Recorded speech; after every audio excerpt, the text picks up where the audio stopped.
Hark, hark, hark.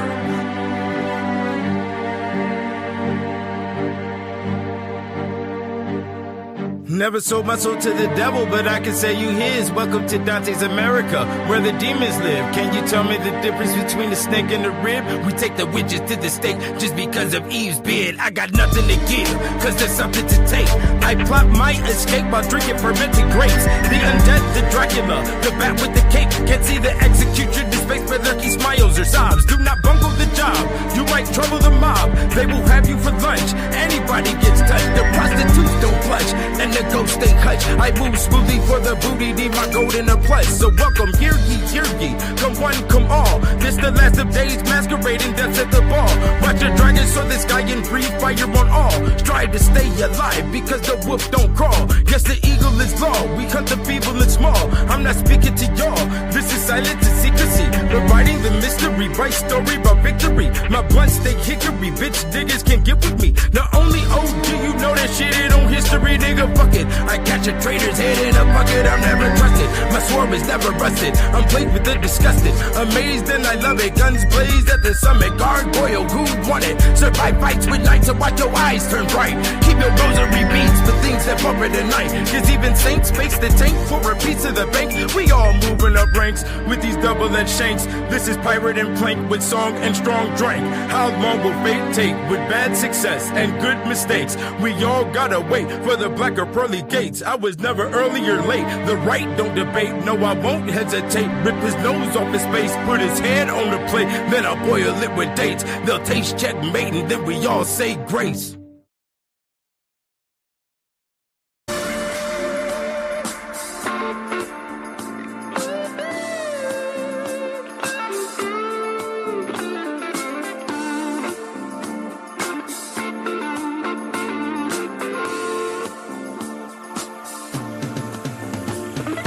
Walking to the bus stop with the have-nots. Niggas had Glocks, niggas had snot on their nose. Jordans on their toes, gotta impress the hoes. Flex for the fashion show, girls learn to grab a pole in the back of the bus. Play show and tell till I see them cheeks blush. Play truth or dare, I ain't sharing that much. Homie got a big bag of that sticky green stuff. Nigga, roll it on up. I skip first class to get high and laugh. Slow is retarded, so I'm living it fast. Never been taught math that was based on cash. Just got a vaccination and it gave me a rash. Why I need to know about a bunch of shit from the past. Everybody's going mad and nobody is sad. Go to school to act like a fool and ass. Now Jeremy wants to bring a tool to class. Teaching that trash will make the whole motherfucking system crash. Consistent stupid shit will deplete your stash. You would say wasteland for the modern day caveman. Can't educate a nigga that understands. Don't need thought control from invisible hands. What the fuck can you say when I'm knowing the plan to elevate and expand?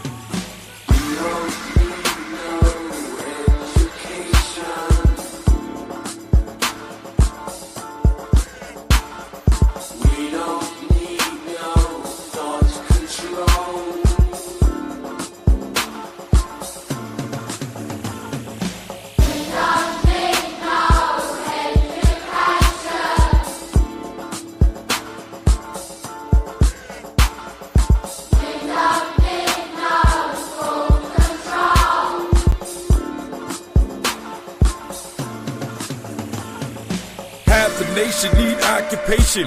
We don't need no education. We don't want your constipation.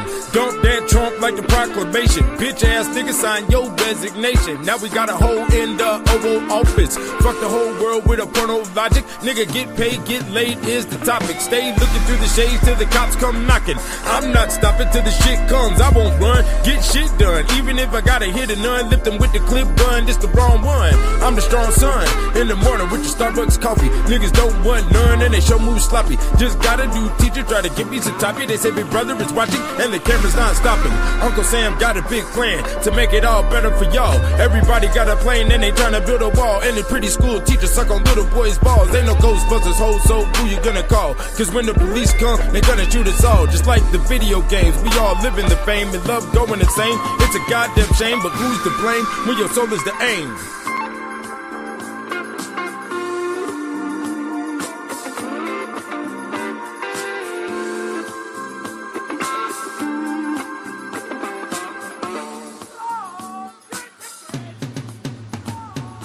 We don't need no education.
My bad, the mic was muted.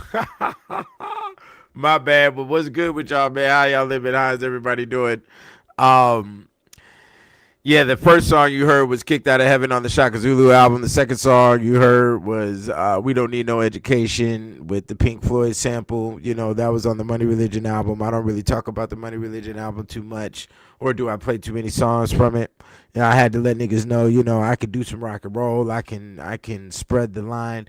That beat was sort of hard to follow, so you know. But it came out. It was revolutionary. I'm glad I got a couple of revolutionary tracks up underneath the belt. That's what a real artist is going to do. If your artist doesn't have any revolutionary songs, then they are not a true artist. You can definitely put them in the box of a puppet. You understand what I'm saying? So yesterday was wild. We did a lot of Sabbath discussion and what was going on with the medieval paintings and how that correlates to what's going on with this whole Puff Daddy situation. And we are here with an extension on part 2 to see if we can find more data in the medieval about if this fits the big scheme of things when we're comparing the medieval parties to what we've heard so far about what's going on with the puffy white parties. You know, now this isn't a subject I'm gonna sit on top of and get all of the court files and data and all of this other nonsense about what Puffy was doing. I don't be looking up no another nigga like that. You dig what I'm saying? But it is very pertinent for, you know, the people who follow the money religion and who's here with the clique to have a thorough grasp on, you know, how the medieval fits in with today and how it is related to you, how it is related to what you see on the news, and what's going on in this dimension, and if it is still applicable with what's going on. I definitely appreciate that. One of your favorite albums is the Money Religion album. A lot of people don't request too many songs from the Money Religion album, but I had to get funky with the guitar on there. Shouts out to my nigga Grand Marquis that did all the sample tracks on that album. You know, but yeah, so I guess we need to go ahead and get on into it because this might be a long one, just like what we went through yesterday. So let me put it out here first. You know, I do have the Kicked Out of Heaven series, and people are buying up, so you better make sure you have yours before they are all gone. The Kicked Out of Heaven Volume 1, 2, and 3 can be found for $50 at kickedoutofheaven.com. And then we do have the Kicked Out of Heaven Volume 1, 2, 3, the Black Man's Bible, the Real Nigga Etiquette, the Ethereal Law going for $100, and you get the Encyclopedia on the Alchemy of Women, Volume 1 and 2, for free. Okay? And that is the composite. If you was to purchase all that material, that is definitely the composite of, you know, what's going on with parties, what's going on with the ladies, what's going on in this dimension that we are in. You understand? In 2024, about to become 2025, and I hope y'all are ready for that. You're not going to be ready if you don't understand what's happening, and that's why I have brought the provision. You understand? This game is called Do It Yourself. As you've seen all of this literature that I got right here, I did it myself, you know, and I did it for the human race, and I definitely did it for the perfectionism of the black race. If you are a perfectionist, pat yourself on the back. Everybody is not a perfectionist, and a lot of people see themselves as perfect in the position in which they are right now. And, you know, here at the Money Religion, we do operate underneath the entrepreneur's curse, and we are always looking for betterment of ourselves and the individuals that we are connected with. Always remember, you know what I'm saying? Give a fuck about those who give a fuck about themselves, and you will lessen your problems in this world, you know? And that's just the bottom line. We'll answer this question. It is definitely related to what's going on and what I'm speaking about. So, you know, the brother asks, how in the world can we protect ourselves as a people from all this demonology, witchcraft, and debauchery? Is that even possible? Yeah, it's possible. It's called being an intellectual about these situations. Okay. Um, and in order for you to be an intellect on what's going on in your environment, is you're gonna have to be educated in the kicked out of heaven right, and that's just the bottom line to it. And maintain a good diet. Don't eat, don't eat no pig, don't eat no beef. You want to keep, a boundary on beef. I mean, beef is, you know, keep it distant. You know what I'm saying? Don't make that a common food that you consume. Stay with the vegetables and stay with the fruits. Keep you some teas. Keep you a smoothie, and keep your brain fresh with with real information that isn't saturated with propaganda and social engineering, which is what you're going to find in pretty much any books that are written after 1980. You definitely want to keep your books before the 1980 time period. Um, that is the best way to go about it. To protect yourself as a people, I mean, there is no people. There's only you, because the average Negro isn't going to agree with you at the barbershop. He's not going to agree with you at the grocery store. He's not going to agree with you. A lot of people, come into your life in order to try to offset your mode of, of operandi, and people try to defy whatever you have concluded to, especially when it comes to facts. They want to leave a little wiggle room of the miracle case. And the miracle case isn't going to give you a solidarity of operation, because it was a miracle in essence. Um, you know, yeah, and that's about it. And to go further, no pig, no beef, very moderate with the beef. And I state that because the cow is the symbol of money. That is Taurus, and there is a little power there. Because beef, the cow is a communal animal, and that's what has America in this whole mind frame of we are all one type of thing, is definitely the consuming of beef. You see what I'm saying? Fruits, vegetables, no shellfish, none of that. Don't eat any crustaceans, okay? And no milk, no sodas. Only drink teas and juices and water. You know what I'm saying? And if you stay in that line, you should be good. You dig what I'm saying? And the other thing that's going to be your protector is going to be your experience space. So always, be a hunter in the area of experience, and that's an experience as many things as possible. Definitely try to conquer whatever personal fears you may have, and which will leave you in a space to be able to journey anywhere, and you'll be able to watch all corners. It does build the social mathematical processor in your mind, and that is what is going to be the true element, is the social mathematical processor in your brain, and that's going to be best built by experience. You understand me? So yeah, and study humans, psychology and sociology. If you're a student of the the mental faculties and biology and things of that, and you seek on how humans operate, you'll definitely be good in life. Okay, so I guess we ought to get down with the get down. The all white party with the black man, okay, is what this video is titled today. And yesterday I showed you on how the mind of the European, especially when we want to talk about the subconscious and the unconscious zones, definitely has colored beings, more so black, in the positions of, the goat and at the Sabbath, and also the devil in hell.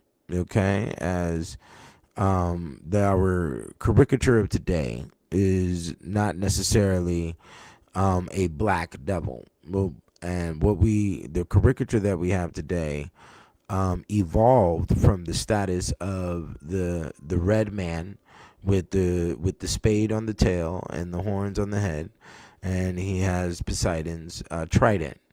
Okay, and you have to understand that after that phase, that was early America, that was Krampus time period, and all of that. We evolved into the partying devil. Okay, and the partying devil is what you've been witnessing in movies like Psycho, and definitely Alfred Hitchcock sort of influenced that energy. And we also have a lot of other,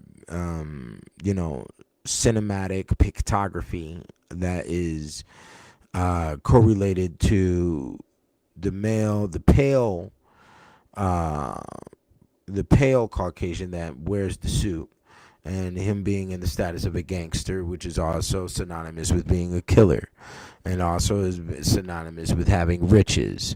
And that individual, which we all know in early America, was the creator of the club, right?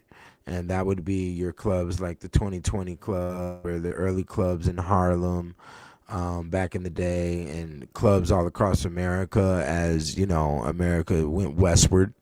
And that was the symbol. And that symbol, it got embodied by individuals like Frank Sinatra, Sammy Davis Jr., the Rat Pack, and things of that nature. So there was the partying male, the pale partying male, which is the imagery or the representation of what we call the devil. Okay, so you have to understand that is that the partying male with the suit, who is clean cut, who is mysterious, who is precise, who is invitive, who gives a simple logic for your reasoning to conduct certain activities, is what you want to call the devil. You dig what I'm saying? And that's what it is. Okay, so that picture with the suit and the cleanliness and all of that, which also merged into the 007, and that which 007 was also the symbol. The number 007 actually comes from John Dee, who was the magician, I think, to Queen Elizabeth. Okay, and that was definitely medieval times. Okay, so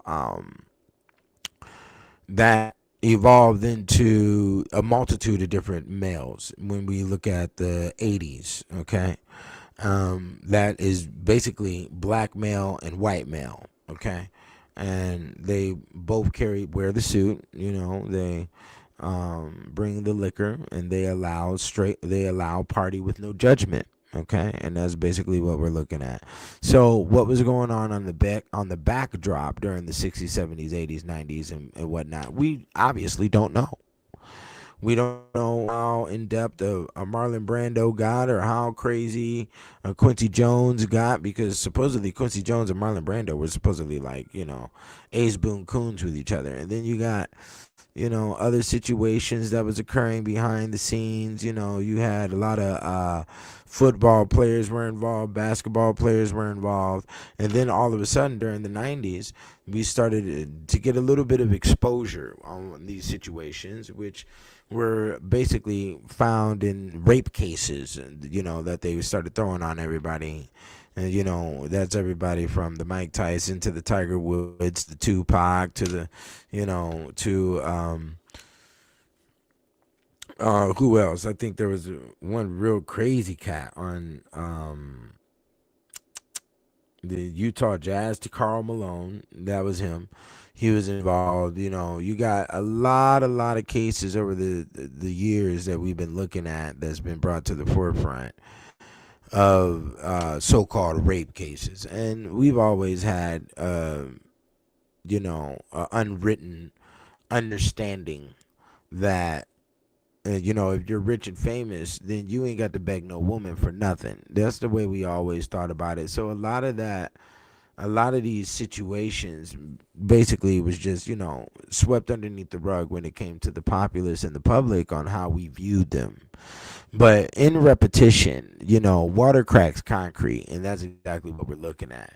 We're looking at a multitude of different situations now, and now things have to start being looking, what the fuck was really going on, and now we have, the grand finale, which is the Puffy situation, and we need to look into it. I mean, we don't need to look into it. It isn't gonna help your bills. It ain't gonna help my bills. It ain't go. Well, it is gonna help my bills because yo dumb shit was documented 300, 400 years ago, and you didn't even know that.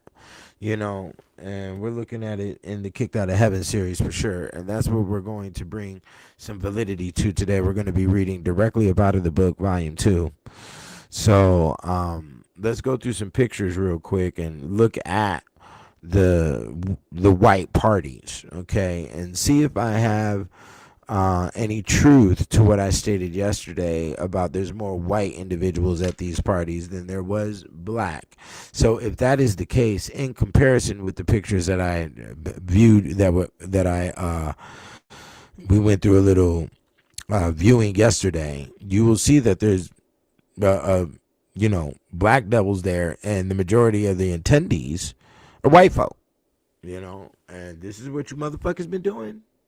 And we don't know what the line is because we don't know who's on the good side or who's on the bad side, because all of y'all come from Europe, and it looks like when we go through history chronologically, we see clearly that you've been doing this shit you was doing it on the African coast, you was doing it in the ships, during the African American slave trade, you was doing all of this type of shit in the islands, during the Breaking Islands in the Caribbean, and you was doing this shit here on the mainland, not only to Native American Indians, but also African Americans. So how many motherfuckers was really involved? How much hammering was y'all putting down being? And is that in everybody's, DNA structure, because it's been adjusted, because, basically all the other races had to get, I'm trying to not be vulgar here, had to get screwed into your religions. And this is what you documented it. Let's be very clear about this. Is that a lot of this information that we're going over, black people wasn't writing this shit, Mexicans wasn't writing this shit. It was only white people documenting what white people was doing. And that's what the Kicked Out of Heaven is, you see. And that's why you got to get it now. Go to kickedoutofheaven.com. It's for $50 right there.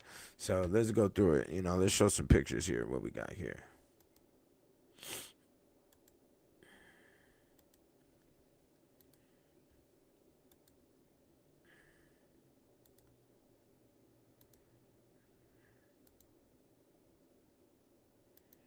Okay, there's a ton of them. I didn't have it all set up, crazy. I was doing too much today before I could do that. But yeah, let's look at some of these. Let me blow it up larger there for you, okay? Yeah, let's look at some of these. This is very, very interesting here. We got Al Sharpton. Al Sharpton is right here in the picture. You see that? Al Sharpton, Russell Simmons, Lennox Lewis, and LL Cool J. Okay, right there, the A-listers at the Puffy party. There goes the Scott Storch. There goes the Paris Hilton. All white folk. Look at that shit. There goes Puffy. Who do you see here? You see more white folk in attendance than you see Negroes. And that's just the bottom line.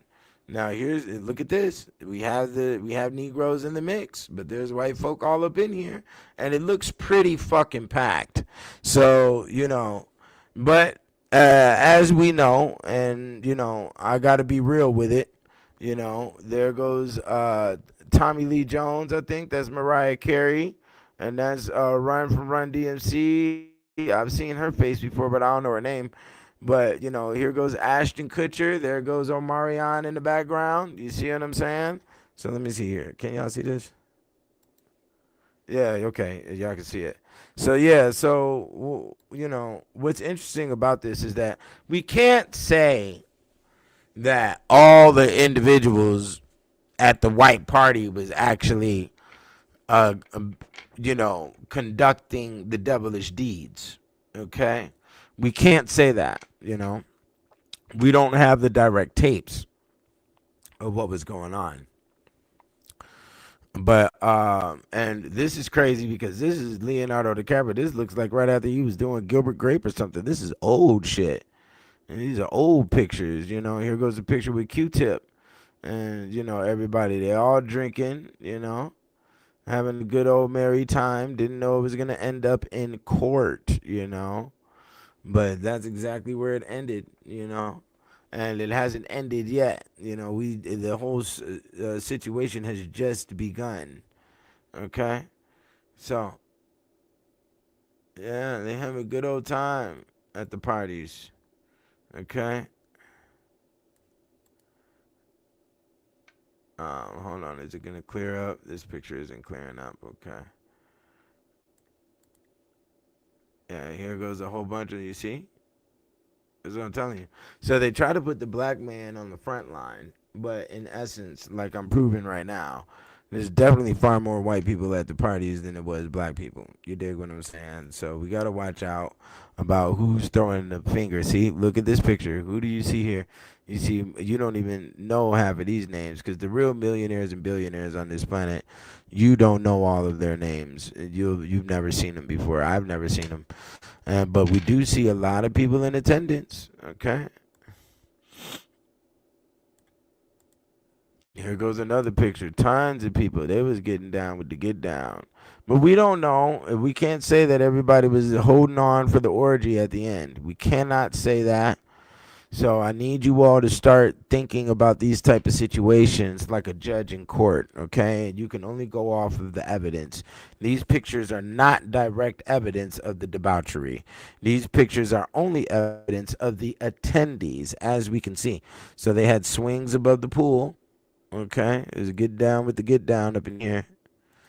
Okay, that was Ashton Kutcher. Yeah, they was all living free. They thought it was all in peace. Oh, that's that one black comedian. I forgot his name. But yeah, everybody was getting wild. It was a grand old time. Okay, and she looking directly at the camera like, nigga, you niggas do not know. Okay, yeah, we don't know, and a lot of us don't want to find out either. I'm gonna tell you straight up. Look at this picture. All the photographers that are in the line. Now, see, what's so cold about this situation is you have all these photographers. Oh, that's one of the Kardashian chicks right there.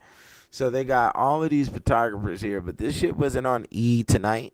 Do you remember? Was this shit ever on E! Or was this shit ever on,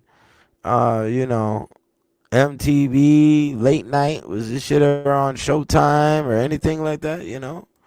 And let me see here. Look at Felicia Rashad. You done stole my heart now. Can't use her name anymore. She was there. Okay. And that's supposedly Puffy mom or Puffy's auntie right there. We don't know who she is. Or because they say that Puffy's mom is really his auntie.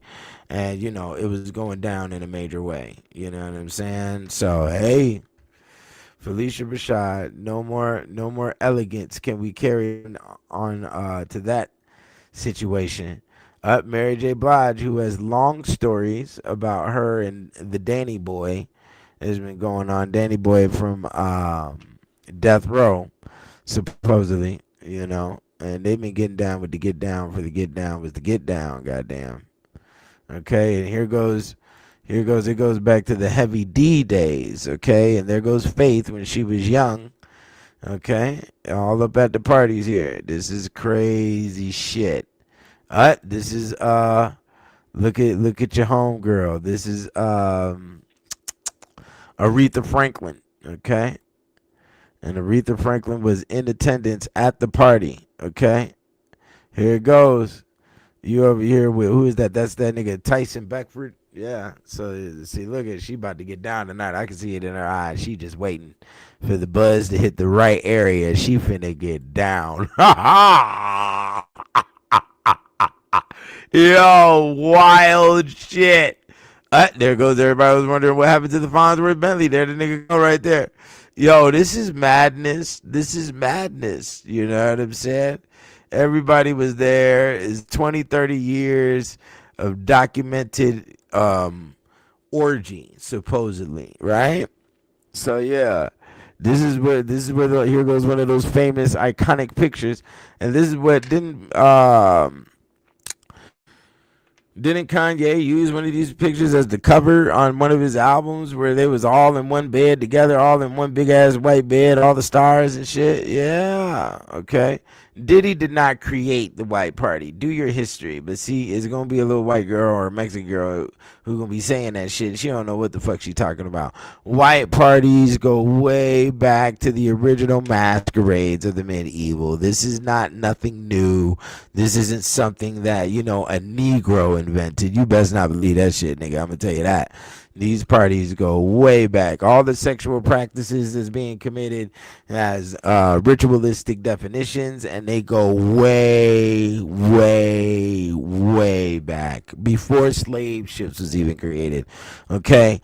I mean, when Moors were still walking around in Europe with their head high, you know what I'm saying, and getting mass amount of respect. These situations, these orgies were going down, nigga.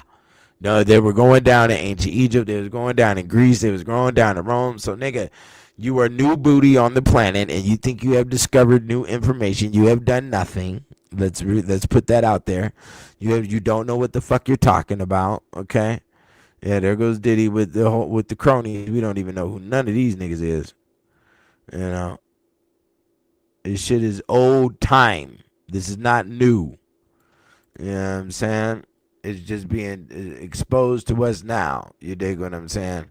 Russell Simmons got the buzz on the eyeballs. You can see the eyes are low. Okay. So yeah, this is what we're looking at, ladies and gentlemen. This is what it is. This is what it is. You understand? Okay. I mean, it's a little too much for me. The liquor they drinking is more of a party liquor. Nigga like me, I be on my whiskey or scotch shit, and that don't really be a party liquor. It'd be more of a focus, I kick your ass type liquor. Don't be around here with the bullshit. Howard Stern was in attendance with the little gothic chick. We don't know who that is, but this is well, you looking at these pictures, you could never tell that black folk and white folk was in this whole slavery situation in America. You look at these pictures, everybody is happy, enjoyable. I guess they're waiting for the clock to strike 12 so they can do the merry event. I don't know. There goes Al Sharpton again, you see, with all the cronies, um, yeah. So, hey, it's a nobody knows what the fuck is on them tapes. It done been 30, 40 years, It has been a very long, long time. You dig? It's craziness. Okay, so let me see what we got here. What do you think about that? Okay. Shorty says here, Aaliyah was definitely a Hollywood pass around. Yeah, but um that wasn't her fault. What you got to understand is situations like Aaliyah, or there's a lot of other people. I mean, even Jaguar Wright.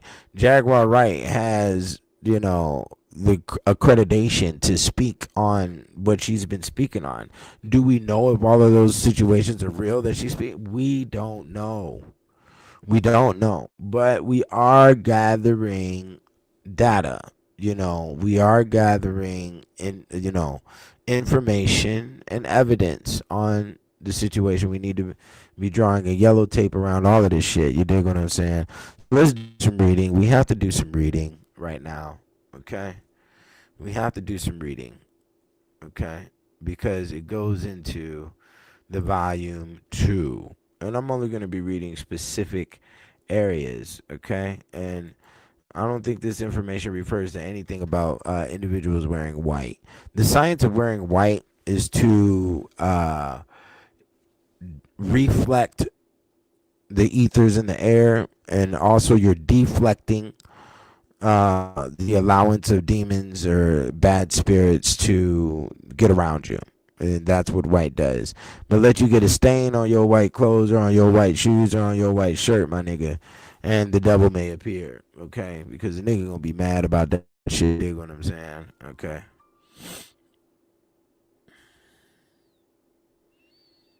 Okay, so We did see a lot of pictures. There's a lot of ladies up in there. So let's see what we can do here. We're gonna have to go ahead and bring it to the game. So we about to get into the volume 2. Yeah, that is a part of the purity. White is for the purity, which is, reflecting the air, reflecting the ethers, and also deflecting the allowance of demons. So yes, white and also is defined as purity. Okay, so let's go ahead and get into it now.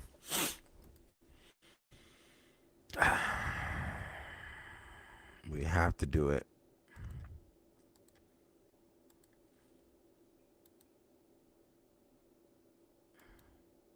Okay, there it is. Here we go. Volume 2. Boomaye. But chapter 7, ain't that interesting? And volume 2 is partying with Lucifer and sex with the devil. Okay, now we're going to go for a couple of areas where we have black mentioned and the black man is mentioned. Okay.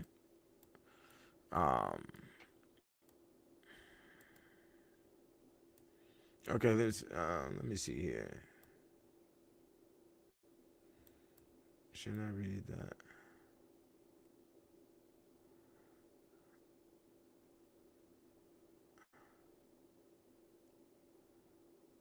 Okay. So, I'll read that little paragraph real quick. I got a couple of zones to read real quick. So follow me, follow me, follow me.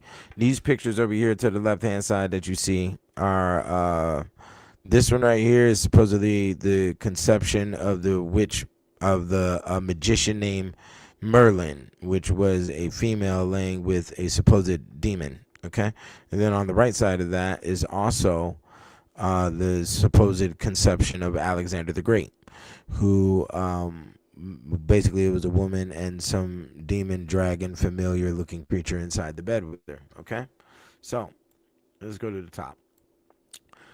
Chapter 7, Partying with Lucifer, Sex with the Devil. The 15th century, however, had begun to witness a growing belief in and fear of witches. The Malleus Maleficarum, or Hammer of Witches, written by 2 German Dominican friars before 1487, situates its anti-witch polemic in a long tradition of misogyny, including women's sexual insatiability and threat to men.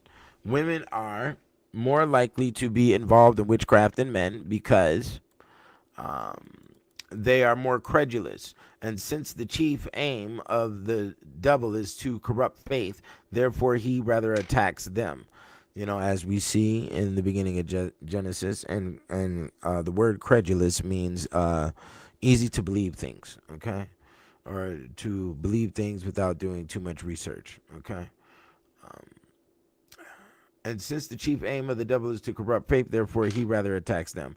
Women are naturally more impressionable and more ready to receive the influence of a disembodied spirit. They are feebler both in mind and body. She is more carnal than a man, as is clear from her many carnal abominations. We find that nearly all the kingdoms of the world have been overthrown by women. As she is a liar by nature, so in her speech she stings while she delights us.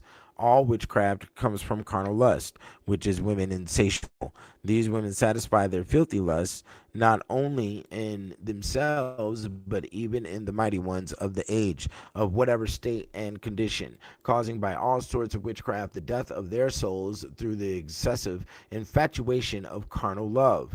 Okay, now this is Europeans, and obviously they're talking about the observation of European women, okay? So, but we can't really divide the space because we have definitely seen that over the past couple of years with women propagating themselves to be witches, okay? And for the ladies that's listening to this right now, do not take offense. This is this material was written in 1487, as was stated. It's called the Malleus Maleficarum. And it was needed at that time, and hopefully we don't need it again. But I have definitely reconstructed a lot of true things that are stated in the material inside this volume 2, and also inside the Encyclopedia on the Alchemy of Women. Okay, now let's keep it going. Now, women turned to sorcery for the same reasons they turned to mysticism. In Paris in 1389, a woman whose lover had jilted her tried for taking revenge by employing the magical powers of another woman to render him impotent. Both were burned at the stake. In the following year, two more women were condemned on charges of maleficium or doing evil. Since confessions and trials for sorcery were extracted by torture, they tended to reflect the accusations of diabolic power drawn up by the prosecutors, and since the accused were likely to be cranks of fanatics or otherwise disturbed, they did not hesitate to claim the powers imputed to them. They admitted to consorting with the demons and to pacts with the devil for lust or revenge, to diabolic rites and flights through the night, to copulate with the devil in the shape of a monstrous black cat or goat with flaming eyes, or a gigantic man with black skin, a huge phallus, and his eyes like burning coals. This is the description the witches gave the judges on what the so-called one that they were mating with looks like. Okay, it's right there. What did I tell you? Now, we're talking about the black man hosting the party, which was the meat of yesterday's video. And today, we have to go into a little bit more wider script on the parts that everybody was playing. Hence, the first individual that brought this to the foresight was Cassie, a female who did it. It was in 2003 in November. Okay, and what we have to understand about that is that that year was also the enemy sign of Puffy's Chinese zodiac. So you definitely have to be very careful on what happens during the year of the enemy sign, this is all valid shit. Okay, so let's go a little bit. Let's go in a little bit more here. So we have to talk about the females a little bit, which is partying with the devil or having sex with the devil. It's only the females that are going to be doing that, and there is no party without them. As the Jane Doe was the individual who brought a lot of accusations to the forefront, and everybody that's snitching or quote unquote snitching on Diddy are all women.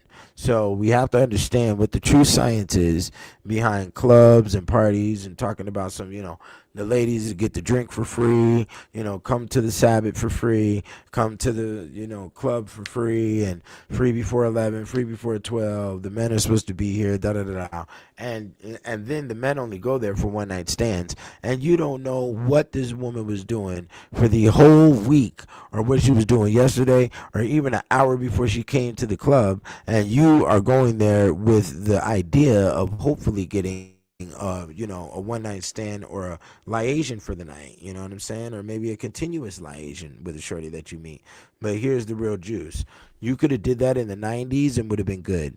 You could have did that in the 80s and you could have been good. But the environment and how people keep their household and how people keep their health, and we're in a stage now where people are vaccinated and people are still eating out the shrimp basket, and we still got oil spills and oil all in the water and shit. You have to be very, very, very careful about what you think you finna stick your slab in. There's diseases running rampant everywhere, and the shit is just disgusting. So you better be very fucking careful. This ain't no time period for no, clubbing and getting drunk and no one night stand, and you smelling all the perm burn in the back of her fucking hair. Fuck all of that. You better watch out, because it just turned into what you want to call that movie, I'm gonna get you, sucker. Bitch gonna go back there and fuck around and pop her leg off, pop her tits off, pop her hair off, pop her goddamn arm off, and be hopping around the house about your ass. You see what I'm saying? Witches have sexual intercourse with the devil or his assistants. The demon is visible to the witch, but not to anyone else. But with regard to any bystanders, the witches themselves have often been seen lying on their backs in the fields of the woods. As we just seen, the majority of those parties had pictures on the outside, not inside buildings. Peep game. Naked up to the very navel, and it has been apparent from the disposition of their limbs and members, which pertain to the venereal act and orgasm, as also from the agitation of their legs and thighs, that all invisibly to bystanders, they have To bystanders, yeah, they have been copulating with incubus devils. You see what I'm saying? Because the succubus is the female devil, the incubus devil is the male sexual devil. Okay, so you got to understand that. Okay, let me see here. Now, okay, I'm going to be reading a lot here, so hold on. Far worse than the Bonnet, where the women near Claremont, Lyon, and in the Avern, who met at night, held orgies, and had ritual intercourse with the devil. Stephen himself interviewed a woman who told him that she lived in a house where people were accustomed to assemble for a feast at an empty table. When they sat down at their places, a small black cat appeared, climbed up to the table, and walked around it in a circle. Immediately, the table was spread with dishes of various fine foods, and the people fell to with gusto. Stephen doubted the veracity of the tale, and the curious thing is the appearance of the black cat, which form the devil habitually took at the witch assemblies. This may be surprising to readers of the Malleus Maleficarum, which detail on the sexual bewitchments of witches, and which claims that God permits them special power over the sexual act. In 1556, Walpurga Haussmannen propositioned a fellow worker while the two of them were harvesting grain. Recently widowed, she lived alone, so the two agreed to meet at her lodgings, there to indulge in lustful intercourse. When he arrived, they had sex, or so she thought. No sooner had they finished than Walpurga saw unmistakable signs that her paramour, just like paramount, repeat that, was not bis I'm Faroth, the man she had lusted after, but the devil himself, disguised as a human. The devil portrayed his identity in several ways. One of his feet was actually a cloven hoof, which what we call today is the moose knuckle, or the camel toe is the cloven hoof as well. You better know that. Okay. The cloven hoof, while one of his hands seemed to be neither animal nor human, but as if made of wood. Walpurga's devil, Federlin, made her kill 41 children, exhumed some of them, create ointments and other paraphernalia of witchcraft from their bodies, and even eat roasted children. He also made her mock the Virgin Mary as an ugly hussy, trample crosses and consecrated wafers, steal holy water, and destroy vessels. Okay, so what are we looking at right here? Creating of ointments is what was stated, and the ointments is what? The 1,000 bottles of baby oil. When they came out with that shit talking about some 1,000 bottles of baby oil, I thought they were full of shit. I thought it was just like some meme that was being created to clown, but it was real. And that baby oil is supposedly got drugs in it that was used for massaging techniques and all of this. So it is a very similar, and it is directly mirroring the medieval of the creation of unguents, which we don't know what is really in the fluid, and the unguent being used as a body rub in order to fly or in order to conduct the devilish deeds at the Sabbath. Do you understand how this works? Okay. Witches claim that they are so overcome by demonic sexual pleasure that they swear there is no pleasure like it on earth, because their members are of an uncommon size. They fill up the most secret parts of the witch, and they pretend to be in love with them. These women have greater pleasure than with men. Okay? On the other hand, witches often confessed that sexual relations with demons were anything but pleasurable. Witches felt the most acute pain during intercourse. In fact, by the late 16th century, the devil always had a member like a mule's, as long and thick as an arm.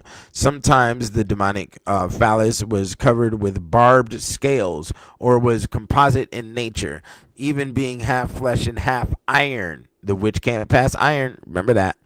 Devil's phalluses might have 2 or 3 prongs for simultaneously penetrating more than one orifice. Fucking hilarious. The devil's semen was often ice cold and painful, sometimes spoiled and rancid. You see this shit? Okay, so that means They like it because, and this is what you see in these pictures right here. You see the double with the chicken's feet. He over here macking on the bitch. You understand me? And you see this double right here got his tongue in the areas. Okay, with the you got little kids over here watching by, and one of them's trying to stop the double. Okay, and then you have this one right here of the crippled double. Okay, who has a peg leg, who is walking a wizard through. And or this may be a priest because he has Jesus' cross right here, and he also has rosary beads right here. But the devil is walking him through because regardless of your appearance and your cloak that you may wear for your attire, you have done the devil's deeds, and we're going to see about that. Is what that really boils down to. Okay. Um,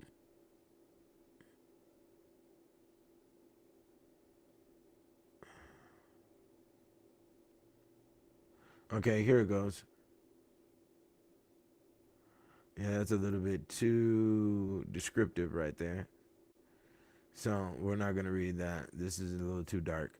Not only women and men, but children as well, were forced to admit copulating with devils. Two German writers at Bonn and Würzburg recorded in 1629 and 1630 that children 3 or 4 years old, to the number of 300, were said to have sex with devils. One claimed that children as young as 7 had been put to death for this crime.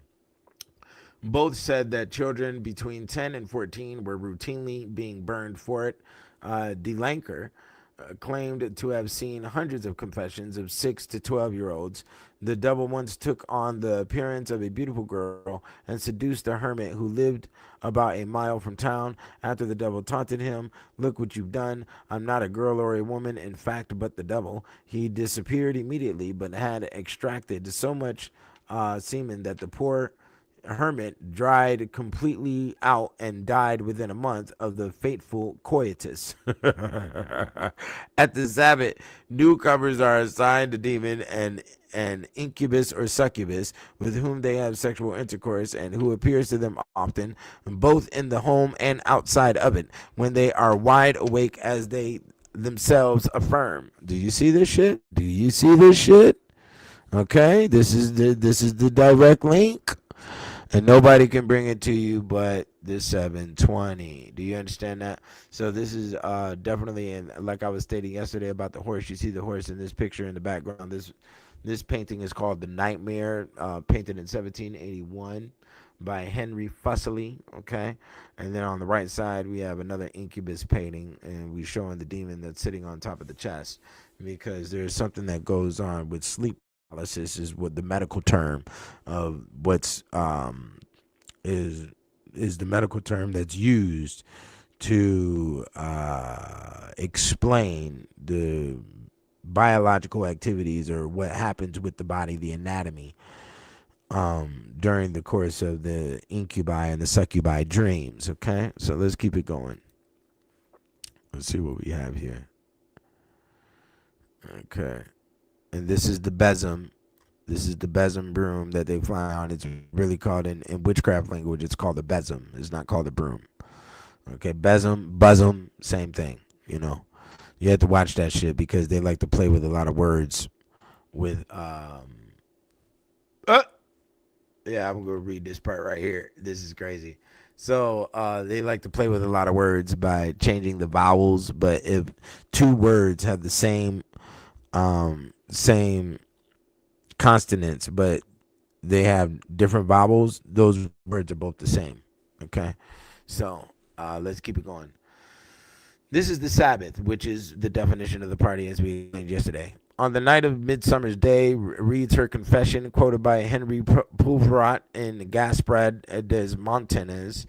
Witches came there from Auvergne, Limousin, which Limousin is the name of a city. You see that right there? So the limousines that we drive in, okay, better peep that. La Marche, Valais, Veverin, and Girardin. Even from as far as Languedoc. And a lot of these cities are still, populated today. And, running good. But anyways, for they only had to mount their broomsticks, and they were taken there in the twinkling of an eye by the winds of the night. Satan was their master in the form of a he-goat. He received from them at the middle of a circle braced in the turf at the summit of the mountain. Each of them came to light his candle from the black candle he wore on his horns, and to kiss his rump devoutly. To start the Sabbath, the devil said Mass in his own manner, with a slice of radish by way of a sacrament. Then he meted out the tricks of witchcraft for their new year, generously distributing charms against the fire, wolves and wild animals, and breathing on his henchmen to give them the power to predict the future. Okay, now, according to Boss Dude's confession, however, one of the ceremonies was the following of a black goat in a back-to-back dance. Okay, back-to-back. The oldest person present holding his tail and the remainder of the company holding hands. This, has Margaret Murray in the witch cult in the Western Europe, is the earliest known type of dance and was usually associated with fairies. It was regarded as a sinister ceremony by those charged with stamping out the old religion in the Middle Ages. The ring usually moved to the left, and where the dancers faced outward, as in France. The movement was widdershins against the sun. So basically, what the real ritual is. Is they take a black candle and they stick it in their arse and they try to light the other candles of the other motherfuckers that got black candles hanging out their arse. This shit is fucking hilarious. Hey, bro, this is one thing leads to another when I was studying this shit. This shit is fucking crazy. Okay, let me see here. Okay, here we go. He commences by emphasizing the fact that the transvection of witches to the Sabbath, although sometimes fantastical, since the witch lies in a trance whilst psychically she assists at Satan's synagogue, is also oftener material, and she travels thither bodily conveyed. The devil deludes her so that she imagines that she is carried by the power of some muttered words or by the force of the sorcerer's unguent. The unguent is the lotion. As a matter of fact, next time you go to the grocery store and you look at the bottle of lotion, it will say unguent on it. Okay, and also know that they use oil inside your lotions. Okay, so the same oil that they use on your vehicles is in your lotions, it's in your toothbrush, it's in all types of shit, you know. As these orgies, the demon generally appears to the assembly in the form of a huge he-goat. Sometimes he shows himself as a tall, dark man. What does it say? A tall, dark man. You see this? You see? It is a wonderful thing that the devil should be able to change a man into a beast, yet in the Malleus Maleficarum, we read of a certain leader of witches, that he could change himself into a mouse and thus slip through the hands of his enemies. He left two disciples, Hopo and Stadlin, who could raise violent hailstorms. Okay? So that's part of the Tempest, as I was stating yesterday. Okay, let's see what we got here.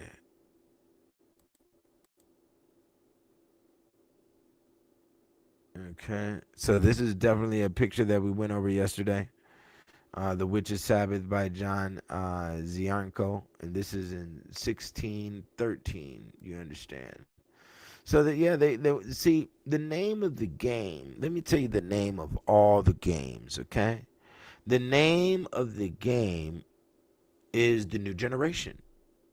If you want to sell a new product, you got to get kids hyped to it. You know. The church, they need to have Sunday school to rear you into the festivities and to the philosophy of the church. You know what I'm saying? You have, the Bloods and the Crips, the gangs, the Gangsta Disciples, Vice Lords, all of them.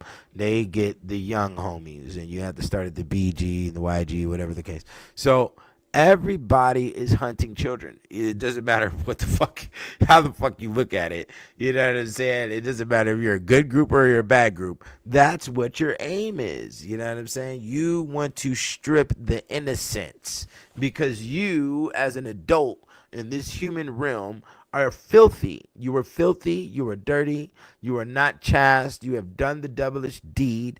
You have done the acts of the darkness, okay, during the course of you being an adult. And sometimes there's situations where you're forced to do that. Sometimes there's situations where you have to do that in order to survive. And that is what the reality to the whole situation is. So it's very disgusting. It's crazy. You know what I'm saying? This is what the order is. You have to rear the children into the thought. That's why the LGBTQ, what the fuck they did, what's the first thing they did as soon as they were allowed to get married and do all their bird shit in society? They went to your schools and started trying to read to the kids, looking like some fucking trannies. These weird motherfuckers tried to put a third sex on the planet. Do you really, really, really comprehend that? Like, that is a deep level right there. You tried to put a third sex on the fucking planet. Nigga, you're a fucking loser. How dare you think you know how the fucking humans are designed, bro? There's so many invisible parts and makeup to man and woman. You will never be able to repeat the human or develop some weird, third party entity on this fucking. You lost your goddamn mind. Give us our money back. Because you took all our fucking tax money and you invested in all this dumbass shit with your fucking laboratories and shit. Give us our goddamn money back. You understand me? Shit, nigga. You would have been better off making a new PS6 or something, nigga. What the fuck are you doing? And then you motherfuckers, I've been watching some videos been showing up on my feed. You motherfuckers is trying to put all this bird ass training fucking dialogue in the fucking video games now. Get the fuck out of here. This is why we had to expose, nigga, the kicked out of heaven. That's why you had to get it. This is what we're reading right now. The truth, nigga, about who and what the fuck was going on before America was established. You hear the dates. You see the dates, nigga. 1400, nigga. 1500. They was doing this shit. And you don't know nothing about it. Okay? Why not? Nigga, I'm telling you. They want to use that word maleficia and put it all up on the Disney movie. But they ain't telling you nothing about no motherfucker. They ain't telling you nothing about the Malleus Maleficarum.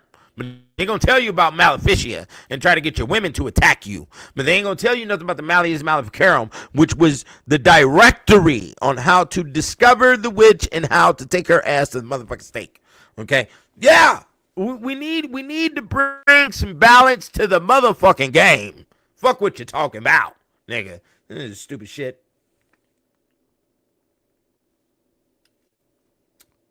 Let me see here. Let me see what else we got here.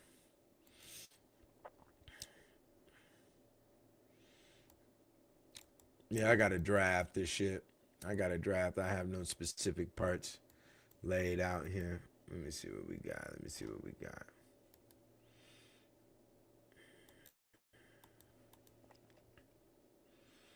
Okay. Oh, the Black Mass. Look at that. You got the woman on the altar. This is a parody of the regular mass that Catholicism has. Okay, let me see here.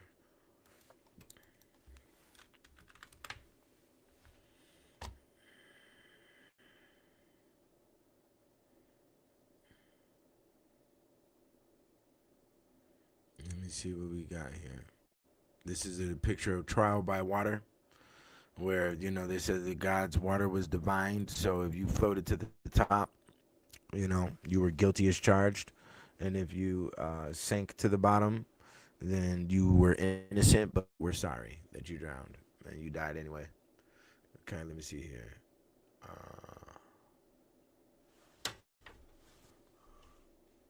Let me see what we got here.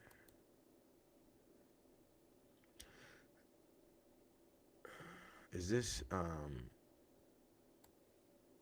my part? Yeah, that's my part. I don't want to read any of my parts. Okay.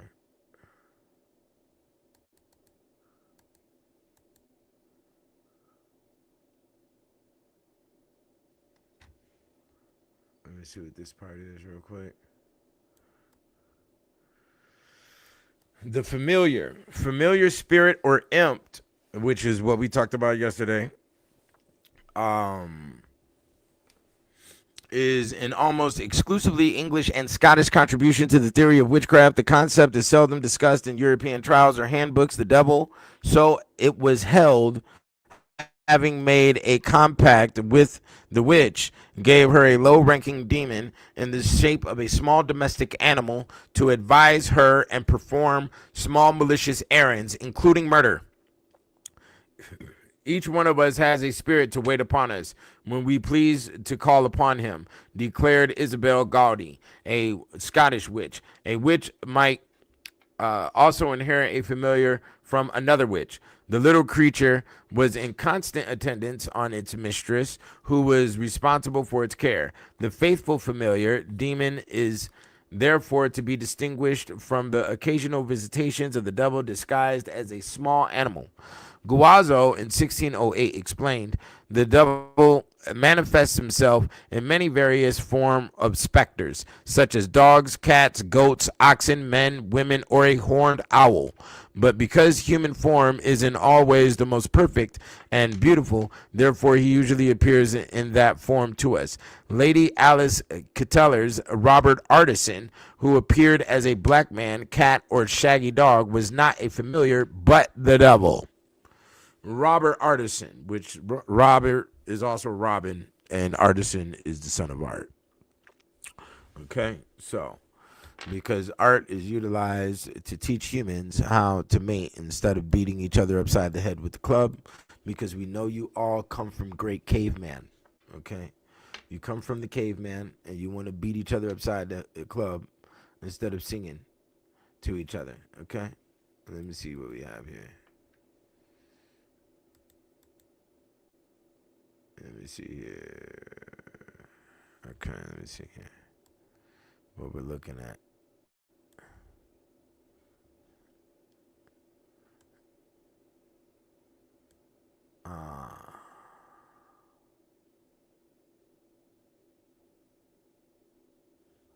Okay, so this is one we need to read, because basically what you're definitely looking at, Count Dracula energy when it comes to these type of parties, but you have to understand that the Dracula is a evolution which stems from werewolfism, and there is sexual werewolfism. And sexual werewolfism is what you witness inside your movies all the time. When white folk be slamming each other up against the wall to kiss, and knocking everything off of the counter and throw her on the counter and all of that shit. That is Roman ravaging. That is, and the Remus and the Romulus from Rome, comes from the she-wolf, which the she-wolf is the lupanar, and the lupanar is the name of the whorehouses of ancient Rome. And that is the werewolfism. And all women want great attack, okay, from the sexual werewolfism. They want to be roughed up. And that roughing up in the sexual space definitely lets them know that they are dealing with a great beast. So that will put them in a standpoint psychologically of not approaching you with bullshit, not encouraging you to get angry, and not, inciting violence or inciting arguments. That's how you keep all of that shit at bay. Okay. And that's why you have to keep, the sexual relationship at distance, once every 2 weeks, once every 3 weeks, or some shit like that. So there's great excitement for werewolf release. Okay. And she will like that. She wants it to be mysterious. She doesn't want it to. Females don't want sex to be in a routine space. It will definitely get mundane over time if it devolves into that from the original standpoint of when y'all met and everything was great puppy love and y'all was humping like fucking rabbits. You know what I'm saying? So here it goes. Claudia Jam Prost, a wicked old witch, was one of the Osiris coven, to which crew also belonged Theavine Paget and Claudia Jam Guillaume. All three confessed that by the devil's aid they had shifted their shape to wolves and haunted the wood of Fraudicombe. They used the magic salve, which a magic salve is also an unguent. So that's what we're about to look into right now, is the unguents, so we can get a clearer picture on that. As also did Jacques Boyquet, a werewolf, who was sentenced with them. Claudia Gaillard, a witch of Ibachos, likewise guilty of werewolfism, was executed at the same time. Actually, Claudia Jamprost was the first to be sent to the stake. She died very penitent, which means remorseful. Another witch who was guilty of the same foul offenses and suffered the same fate was Michelet, or Michelet, Franco's secretary, a notorious witch who confessed to having attended the Sabbath on numberless midnights, to having slain women and children by her craft and killed cattle, to having given herself carnally to the demon who knew her in the shape of a tall black man, was accused of werewolfery by the warlock Jacques Balquet, but this she did not acknowledge. She was executed in July of 1598. See how it goes? Uh, uh, Let me see here. Let me see what this is talking about here. The Dance of Death. And this is the original drawing of the Dance of Death, the Dance of Macabre.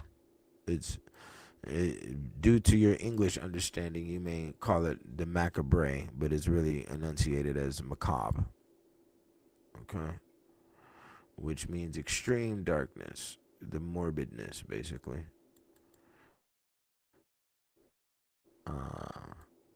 Let me see what we have here.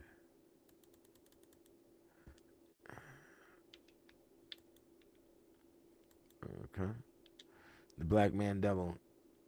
Let me read this part right here. In 1477, this is before any slave trade, in the Savoyard town of Villers-Chapad, a woman called Antonia stubbornly refused to confess what the Inquisitor Stefan Hugonadi demanded that she admit. After more than a month, the imprisonment and torture to which she was subjected broke her resistance, and at last she gave a lengthy confession. About 11 years earlier, one Massatus Guarini found her in a state of sorrow and discontent, and ascertained that she had fallen into financial embarrassment. He told her that she could solve her problems by going with him to a certain friend. Reluctantly, she left her home with him one evening and went to Geisbach, where a synagogue was being held, with a large number of people feasting and dancing.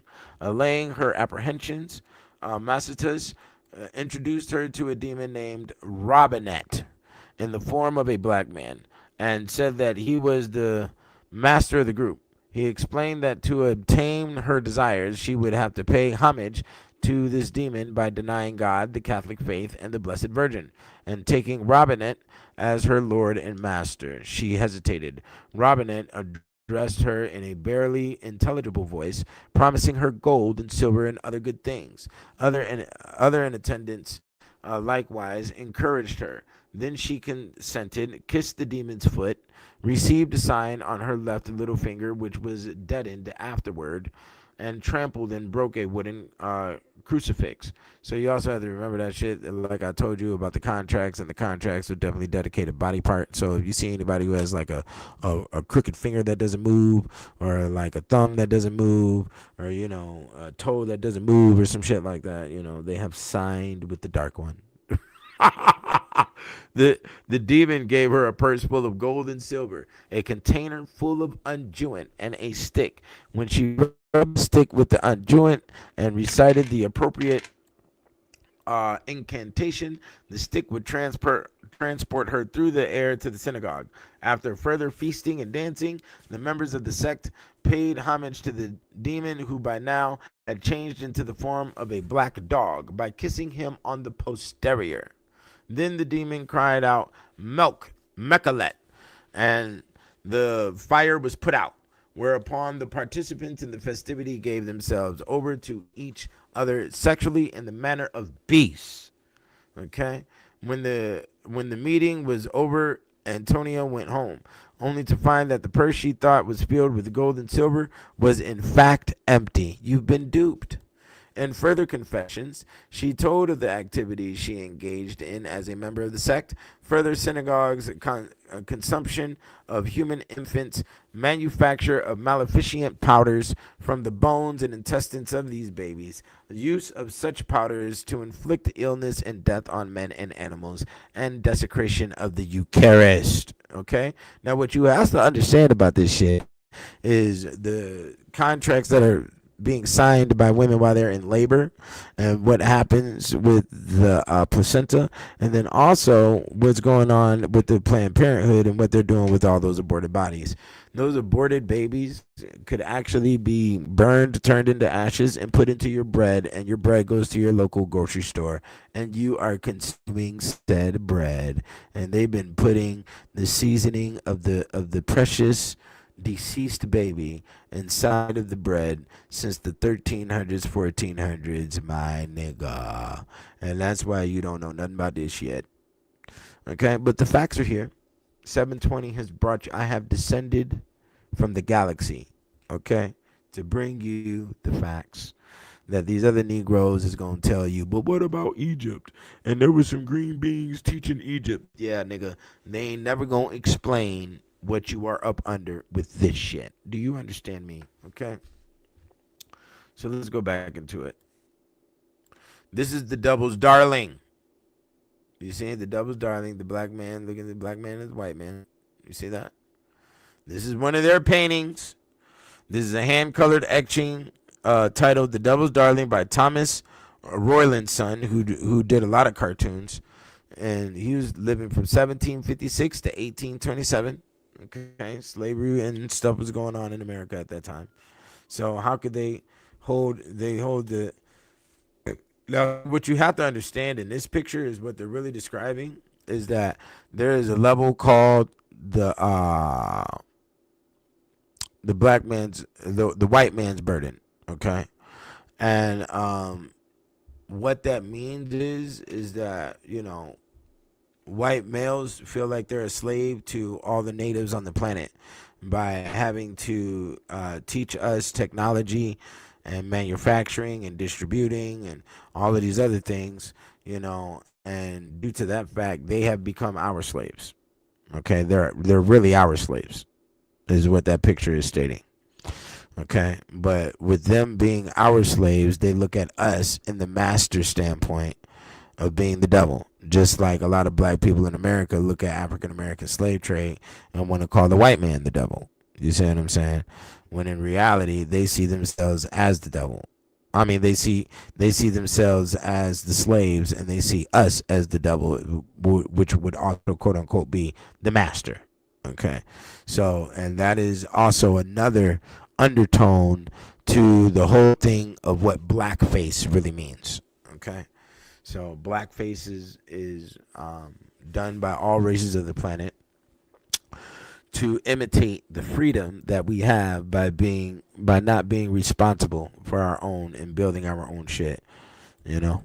So they see themselves as the angels that was sent from the heavens to teach us how to be quote unquote civil and to live in civilization. Okay, if you want to get technical. Yeah, this shit is heavy, B. This is heavy. And you want to know what's so crazy? I wrote a whole 3-volume series, and you have to understand that a lot of these parts that I'm reading to you right now is coming directly out of their literature. So I'm over here reading 1,400 books and 1,500 books. I'm reading the darkest, deepest levels of the devil and the unjewant and all this other shit. But I was able to maintain sanity. I wasn't over here fucking around with no Brother Polite situation. I wasn't like, what type of shit is that? I didn't crash out, my nigga. You know, I lost a lot of shit during that time. I made a lot of money. I did, you know, I lost my girl, you know what I'm saying? Dude, writing all this crazy shit. All this crazy shit, you see what I'm saying? Still maintain the sanity. I can still throw down and make a hell of a mac and cheese. I just made one, my nigga, for Thanksgiving. You understand? And then maintain the YouTube channel at the same time. Phenomenal fucking shit. And put out music. Woo! That is some shit. Because, you know, why is it that none of these niggas could hold their brain? They all crashing out every goddamn where. I don't get it. You know? Let me see here. Okay, hold on. Where was we at? Okay, there we go. So let's go apart. Let's go into this part. Okay, hold on here. The origins of the devil's blackness is a subject of importance not only for the history of symbolism, but also as a partial explanation of the ancient fear of the black man that disturbs race relations today. Carmelina Nicelli's explanation that the fear of blackness arises from the struggle of early Christianity with the blacks for the control of the northeastern Africa is implausible, because actually this fear predates all of medieval time period by looking at what's going on with Greeks. That's what I was saying. That's not what's written up in here. So northeastern Africa is implausible, but she is correct in maintaining that it precedes the Crusades. The Ethiopian as the devil, far from being new with Othello or even with the Song of Roland, is found in the writings of the fathers. For example, the black one of the Epistle of Barnabas. Sin and hell are dark, and St. Jerome said, born of the devil, we are black. There is a deep psychological terror of blackness associated with death and night. The black man, quote unquote, is also a Jungian, that is Carl Jung, for those who don't know, archetype of the brute or of the lower nature of or drives, and is found in this capacity long before there was any considerable contact between Europeans and black Africa. Some of the characteristics assigned to especially male blacks by white races today, such as animal strength, hairiness, and great sexual potency, including outsized organs, and were applied more than a half a millennium ago to the black devil. The features of the black one of medieval symbolism are not always Negroid. Nicelli herself cites a description of a black devil having a sharp face and fine hair, which comes from the Arabic Saracen type of black. Nor is the devil usually described as Negroid in the later witch trials. Rather, he is often dressed in shaggy animal skins, suggesting a closer connection with chthonic deities than African blacks. Now, chthonic is talking about ancient Egypt deities. Okay, so let's keep it moving. Let me see what we have here.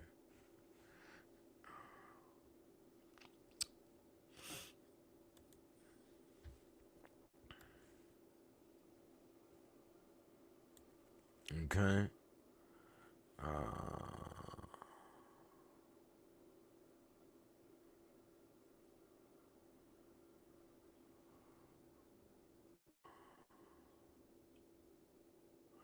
Other varieties of shape-shifting were now more common. To help the witches or to receive their worship, the devil or one of his demons, the distinction is often blurred, took a number of forms. Usually he was an animal of some kind: a goat, a wolf, a cat, a dog, a bull, or a pig, sheep, gelding, horse, she-goat, cow, bear, monkey, hare, bird, or fox. Often the animal's color was black.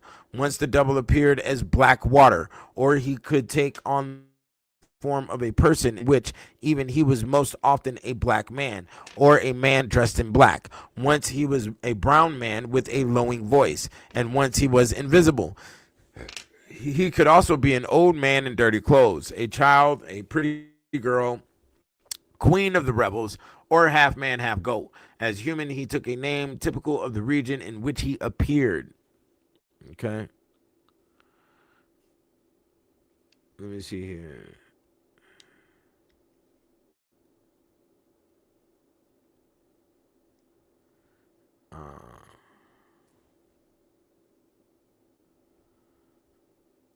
Let me see here. Here we have a curious and perhaps unique example of the demoniac masquerade, subtly used to obtain evidence of guilt by a trick. The Aberdeen witch Janet Lucas in 1597 said that the devil was at the Sabbath, being in likeness of a beast, but Agnes Webster of the same company declared that Satan appeared to them in the likeness of a calf. So possibly two masquerades were employed. Gabriel Pelle, 1608, confessed that he attended a Sabbath presided over by the devil, and La Diable estoit in Vache Noir, which is French, for the devil comes and appears in black, is what that means. Francois Secretain, who was tried in August of 1598 saw the devil 10 toasts and formed a shot, which is appears in the form of a cat. To the goat, there are innumerable allusions. In the Bas Pyrenees in 1609, the devil appeared in the form of a goat having a tail, and his fundament, which means his arse, was the face of a black man. Okay. Johannes de Aguirre said that there was in the midst of the ring an immense pitcher whence the devil issued in the form of a goat. Okay. Yeah. Yeah. So this is what's going on here, people. Do you understand? Do you understand how serious it gets? Now,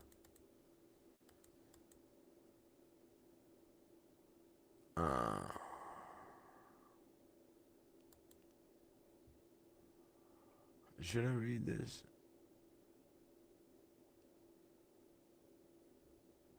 No, I'm not gonna.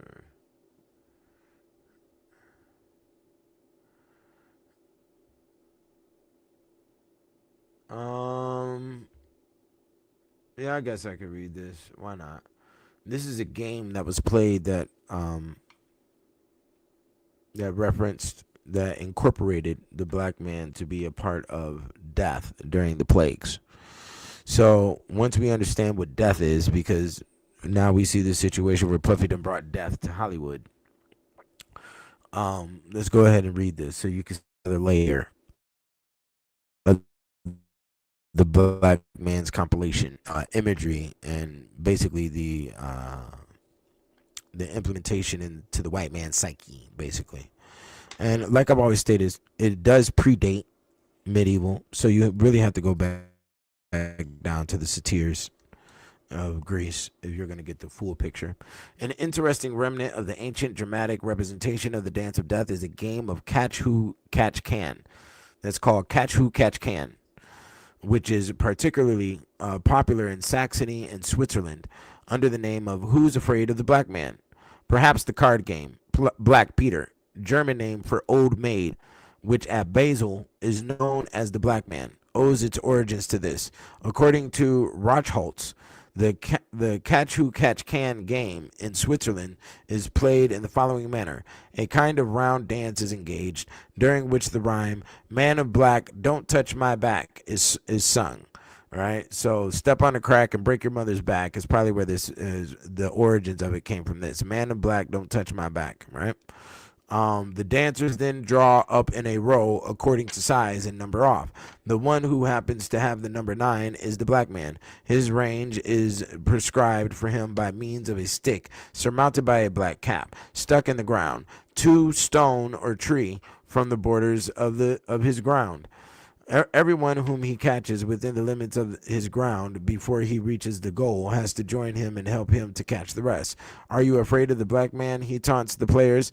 The more daring reply, no, and venture into his territory. What do you do when the black man comes? He asks again. We take to our legs, the others shout. That game is a remnant of plague and death dances is rendered more probable by the following rhyme belonging to the 14th century, which is the 1300s, which stands under a picture of a child being taken away from its mother by death. Alas, O dearest mother dear, a black man drags me away from here. Why wilt thou let me go from thee? I cannot walk, no dance for me. So this is definitely a game that we should be enforcing our little kids to be playing to reverse energy, because you have to understand that this is embedded inside Western thought, which assists anybody who takes on the English language or Western practices to look at black men in this derogatory format. So you have to understand that the way the world views black males and the way black males are carrying themselves out in the public right now doesn't come from, our quote unquote free will or just people's simple decisions. It comes from a operation. It comes from a remote control situation that is put inside the culture for how to, how to interact or how to classify black males, okay, and what you do with them inside society. And that's why, we've gone through so much turmoil, and we don't know where that turmoil is actually coming from. So we had to figure it the fuck out. You know, thank God for the 720 up in this motherfucker. You know,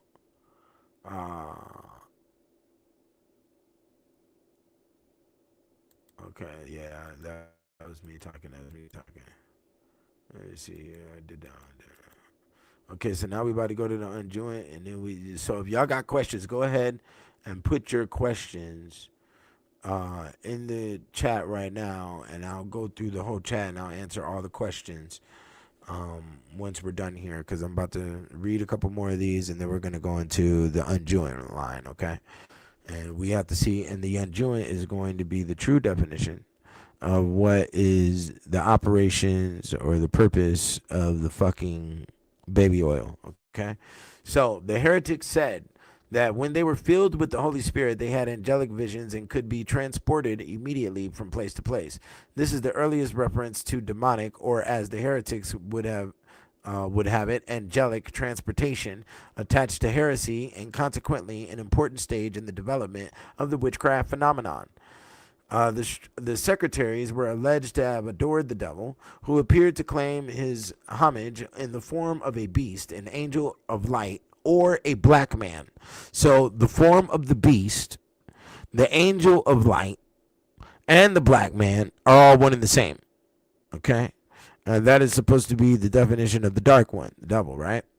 Ad Hamar's a reference to the angel of light is not unusual, as the canon episcopi had warned of the devil's angelic power to the shift shapes and to take on this pleasing form.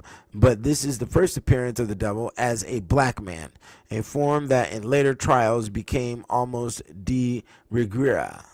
Okay? And this is a hanging of a farm woman declared by the Inquisition to be possessed by demons. Okay? And it also shows in this drawing here that the demons are collecting the soul of the woman. Okay? So.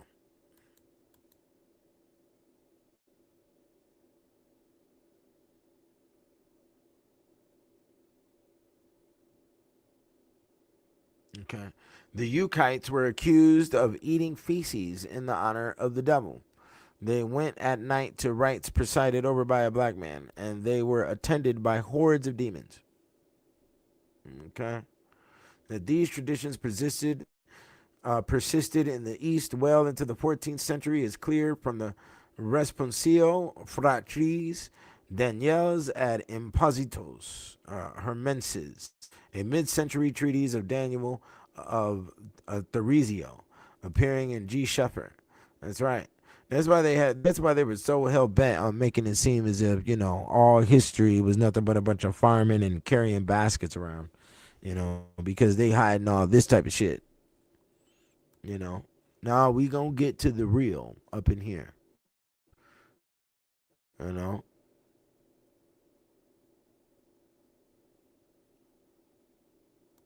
I think I read the part right there.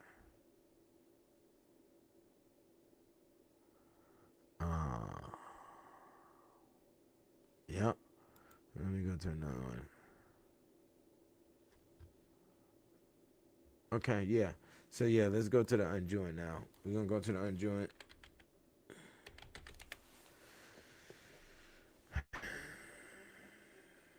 Okay. So the unjoint is definitely the solve that was created for the pharmakia. The Greek word is found in the Dark Ages to be a type of witch which specializes in the art of salves and unguents. I would not be surprised if the word is also used as the name of a demon for conjuring and seances. The pharmaceutical industry of today claims billions of dollars from its minions and put millions of these minions to death every year. Okay, that's something I wrote right there. So let's go further into the unguents. Okay. While the public mind was filled with these marvelous occurrences, the plague continued to increase. The crowds that were brought together to witness the executions spread the infection among one another, but the fury of their passions and the extent of their credulity kept pace with the violence of the plague. Every wonderful and preposterous story was believed. One in particular occupied them to the exclusion for a long time of every other. The devil himself had been seen. He had taken a house in Milan in which he prepared his poisonous unguents and furnished them to his emissaries for distribution. Okay. Right, exactly. You see how the wordplay is going, so you can understand the same wordplay is used in the corporate world today. And that's why it's very important for you to have this information, because it jumps you over, your Harvard and your Yales and all of that, because you get embedded with the collegiate wordplay. Okay. And once you have that wordplay wire over your nerves, you're basically, are revered. Okay. Let me see here. All right. Let me see what we have here.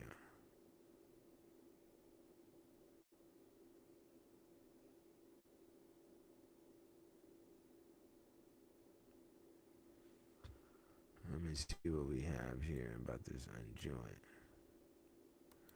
Because I think I got a whole section in this book on it.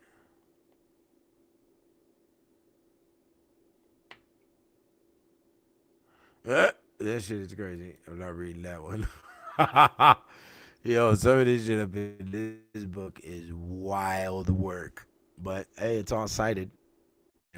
It is all cited. It is all valid.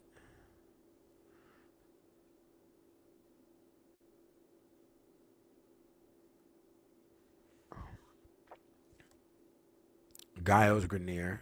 Okay, no, we're not going to read on him. He was the occult serial killer. Okay. The Witch's Ointment. See it right here? The Witch's Vices. The Witch's Ointment right here. So let's read this section.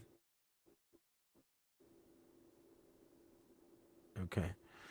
There are constant references to the use of this ointment by the demoniac lycanthrope. So lycanthrope is one who can morph into werewolf. Okay. But werewolfism and lycanthropy is two different terms. Lycanthropy is the term that's used in the medical sciences, and werewolfism is the term used in occult sciences. But they are both one and the same. As we have just seen, there's a couple of differences, but the gist of it is that you end up looking like a dog or acting like one. Okay. As we have just seen, it was employed by Pierre Bourgat and Michel Verdun. Guazzo, in the first chapter of his second book, says the ointment, the use is either given them by the demon or brewed by themselves with devilish art. Bourgat, in his 47th chapter, speaks of lycanthropes rubbing themselves with the ointment before the metamorphosis. In his 24th chapter, he even more precisely says, when treating of their unguent, the witches anoint themselves with it when they go to the Sabbath, or when they change into wolves. D. Lanker notes that the werewolf Jean Grenier, who was tried in 1603, smeared himself with this liniment of hell.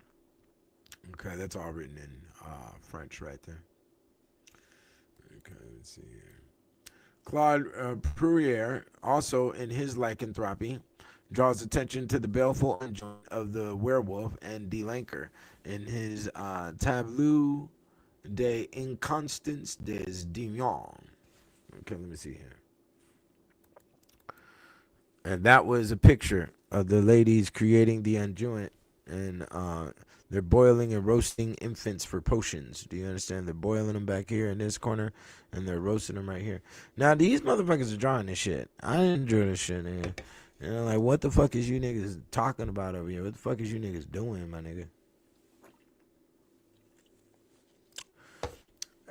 You niggas be doing all this weird shit. That's why you don't want niggas around, because y'all niggas got shit going on.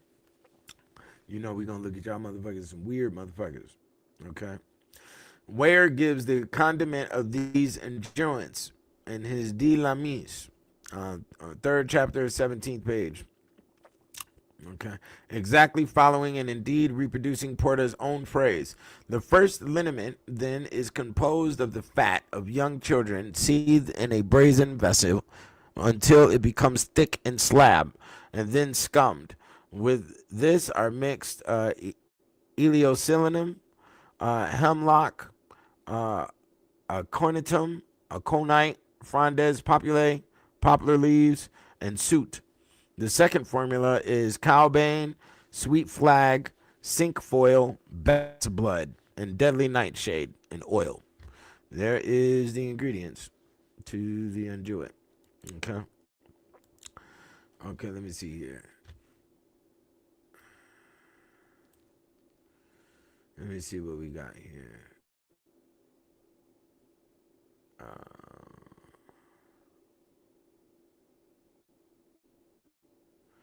The emphasis is still largely upon bewitchment, but the maleficent acts are different in kind from those in the earlier part of the trial and from those in records of witnesses' deposition. Rather than employing magical substances and rituals, the subject is supposed to have anointed herself with unguents made, among other things, from the fat of babies. She then recited a formula whereupon a demon appeared in the shape of a goat, transporting her to the assemblies over which he presided. On countless occasions, she is supposed to have gone to the homes of people in various towns and sucked the blood out of their babies so that their fat might be employed in the manufacture of unguents, though there is no mention in the record that the later admissions were made under judicial coercion. It is difficult to account for the abrupt change by any other hypothesis. Clearly, in this trial, the notions of diabolism were superimposed on earlier charges in the course of judicial interrogation. While the English theorists discussed ointments, the English witches tried in the courts apparently knew very little about these unguents. Yeah, right. One of the very few trials at which ointments were introduced was that of the Salisbury witches in Lancashire in 1612. And Janet Beerley and Ellen Beerley were charged with bewitching a child to death. 14-year-old Grace Sourbuts testified that these women dug up a little corpse and, having it there, did boil some thereof in a pot, and some did boil on the coals, of both which they said Jeanette and Ellen did eat. And afterwards they said Jeanette and Ellen did see the bones of the said child in a pot, and with the fat that came out of the said bones, they said they would anoint themselves, and thereby they might sometimes change themselves into other shapes. Okay. A French trial was reported from Cressy, near the site de Lausanne. In 1604, a child was seized by werewolves and brought to the devil, who sucked its blood from the big toes. Then witches cut up the body and boiled it. Some they are, and some they made into their unguents with other ingredients. All this the witches confessed, so that they were rightfully burned. Actually, this myth was one of the earliest in witchcraft, and almost 2 centuries previous, Nider, in smaller phrases, had told how babies were stewed by maleficia. Yeah. Okay, let me read the rest. The horror story was repeated time and time again in the works of the demonologists and in the confessions at witch trials. At Bamberg, for example, the witches exhumed the infant's body on Walpurgis night. Walpurgis night is Halloween night. Del Rio explained that by so using the fat of slain children, the mixture of oil and balm used in baptism, no doubt the most complete account of ointments was that by Jean de Ninold in the Lycanthrope. Okay. Dinold, unlike Moore, denied that the devil can separate the soul from the body of the sorceress and keep the body alive for its return. He classified ointments under 3 heads. Let's read it. For going to the Sabbath in imagination, this ointment produced a fantastic dream world. Remembered when the witch awakened, like that. Now, did you hear what everybody was saying about the baby oil?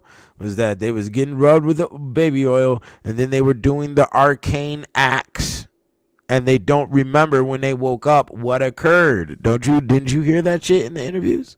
You see that shit? Like Ware and Guazo, the Ninold gave the fat of a child as the main ingredient, to which were added juice of water parsnip, aconite, cinquefoil, deadly nightshade, and soot. De Ninold Cited typical examples where women anointed with this ointment had been watched all night, yet on waking related minute details of a Sabbath many miles away, just like Nider's woman in the kneading trough. A similar recipe was given by Ware, the skeptical physician, in 1563, who pointed out the natural soporific properties of medicinal herbs, which often brought on a greater disorder in the mind. For riding on a broomstick and flying through the air, this ointment produced physical sensations of riding and consisted of simple narcotics such as belladonna. There were other ways. None could eat the brain of a cat or get drunk. D. Nienold shrewdly avoided exact details for fear of giving wicked persons an opportunity to do ill. The efficacy of such an ointment was reported to D. Nienold in 1603 by a Frankfurt physician who, on realizing his aunt was a witch, watched her preparations for night flight. He had similarly rubbed himself with his aunt's salve and had attended a Sabbath. On his return, as punishment for his intrusion, the calf on which he was flying dropped him in the Rhine, from which he was rescued by a friendly miller. He informed against his aunt about nobody would believe him because, said the physician, many influential people were themselves witches. Many influential people were themselves witches. Do you see this? This is written in 1603, my nigga. For metamorphosis into great beast, the witch firmly retained belief in her shape-shifting when awake. This solve compromised a whole roster of Macbeth-type objects, parts of toads, serpents, hedgehogs, wolves, and foxes, and human blood, all mixed up with herbs, roots, and other similar ingredients, which have the property of disturbing and deceiving the imagination. Such an ointment was spread all over the body, about 2 inches thick, according to the Sauer de Bourgeois de Chauvancourt, describing the capture of a werewolf. Corbett de Grasse is written in French. So yeah, there's a lot of French up in a lot of this. So as part of the maleficia of witches, it was commonly believed that witches poisoned people. In addition to deadly potions, they employed special killing ointments.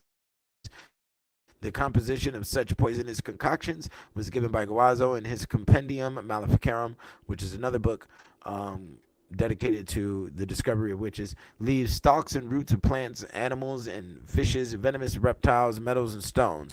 The ointment could be administered as a poison orally or by inhalation, or else rubbed into the body while the victim slept.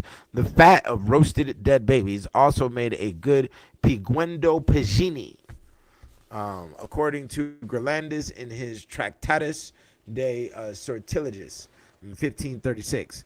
And diseases so produced were incurable and could cause death. Witches were assumed to rifle graves for bodies, especially those of children and executed criminals, to use as ingredients in magic potions, powders, and killing ointments. Do you see?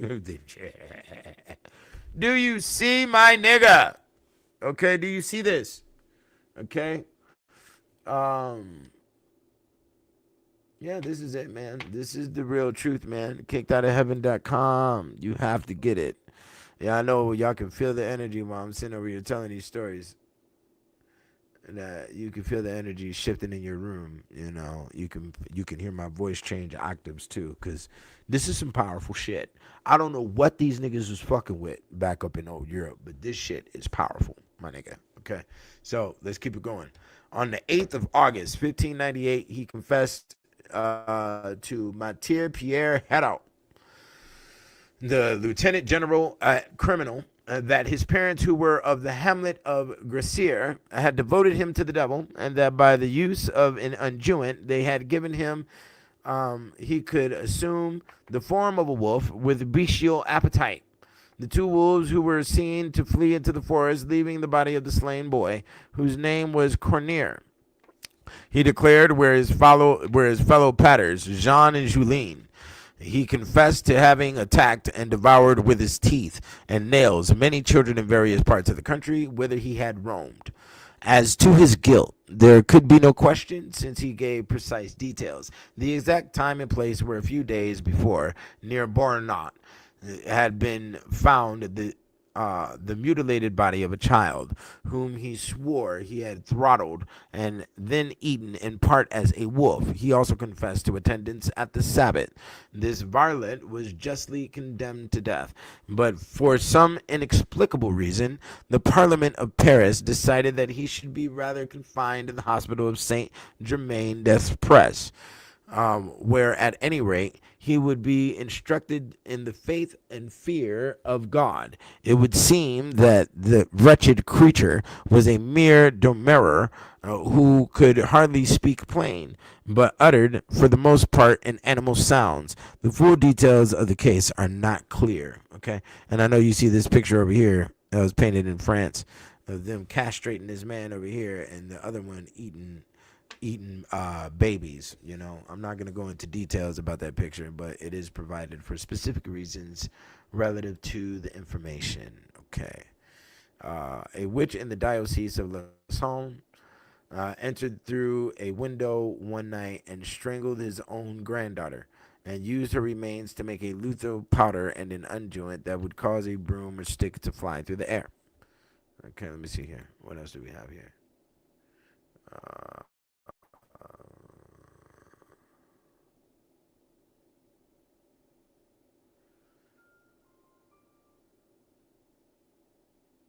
Okay, yeah, we've already read that.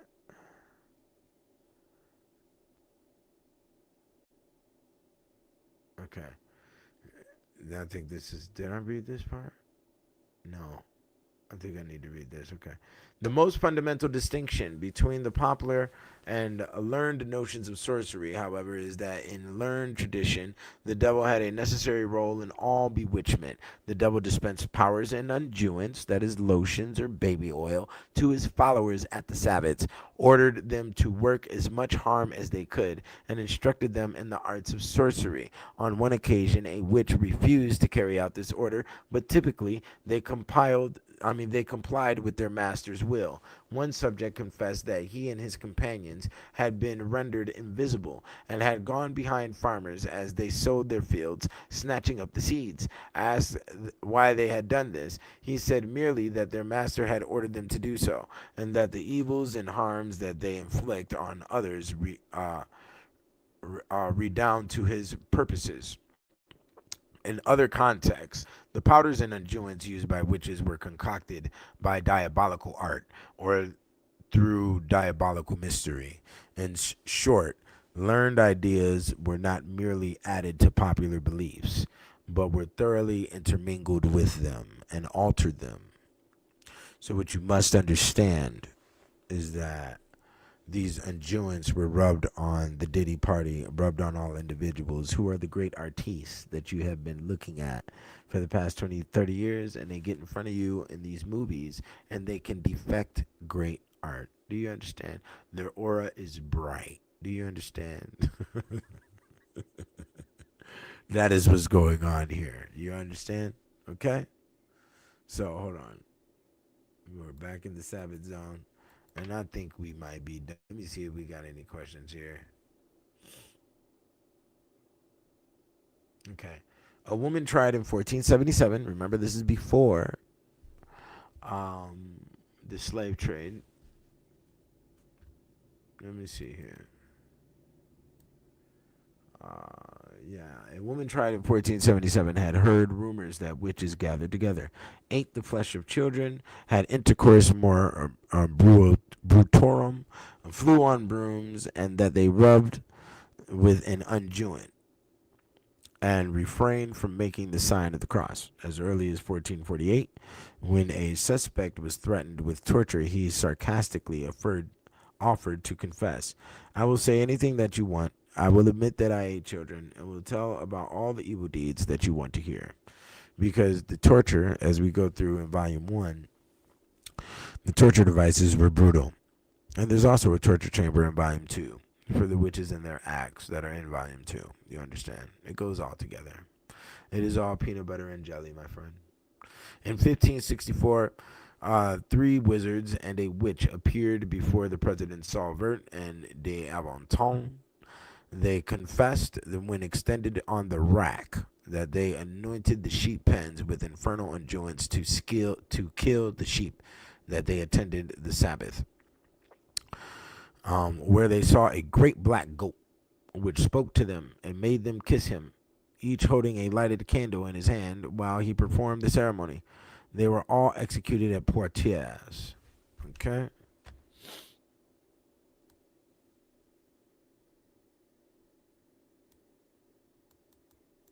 Okay. Yeah, I think that's it. Okay. Yeah, that's 2 hours. So I did. This is the first time I even came up for air to see what the fuck is going on. Yeah. Okay. So let's go through. Let's see if we have any questions. Um, let's see what we have here. If we have any people who are interested to learn furthermore. Um, Somebody said we did something wrong for sure. I don't think we did anything wrong. You know, if you go into the Ethiopian um, religion, the Coptic Christianity, you know, the devils are painted white. So you're going to, you know, when it comes to the color space or objectification space, you're going to use the reverse of who you are as evil because you don't want to be classified as evil, supposedly, right? Um, let's go through some. I gotta go through some shit here. I gotta go through all of these questions, so y'all bear with me. Um, what time zone do I come on? Eastern time zone. I think it's 5 o'clock or 6 o'clock is when I get on. Okay. Let me see here.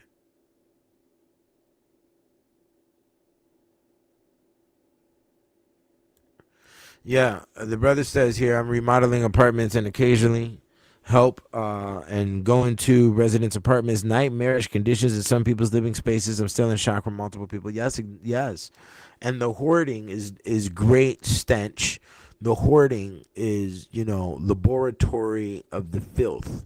It is a facsimile of what you want to call the natural laboratory. And it is definitely the uteri who likes these stink environments where fermentation grows, and that the natural laboratory was far more grotesque than what you see with the synthetic laboratory of a hoarder environment, which also has growth going on. As long as there is movement and there is habitation of the roach, of the lice, of the mice, of the rat, and the habitation of the gnat fly and things of this shit. All of that is the ecosystem, you know, and it's ecosystem of the dark. You understand me? So anybody who is a hoarder is an automatic write off psychologically. I remember that show Hoarder used to come on, and boy, if somebody ever and you know, I didn't even notice it until I watched that show that I've been in hoarder environments before as a child, and I didn't know that's what I was looking at. You know what I'm saying? But I'm gonna tell you right now, as an adult, if somebody was to invite me to their home and it's in hoarder conditions, or you have hoarder red flags in your vehicle, I might get violent. I find that is to be very disrespectful towards, you know, who I am as a person, and you know, next to godliness is cleanliness, and that's why you see cleanliness here. You see order. You see thought. You see the Wall Street Bull. You see the kicked out of heaven. You know what I'm saying?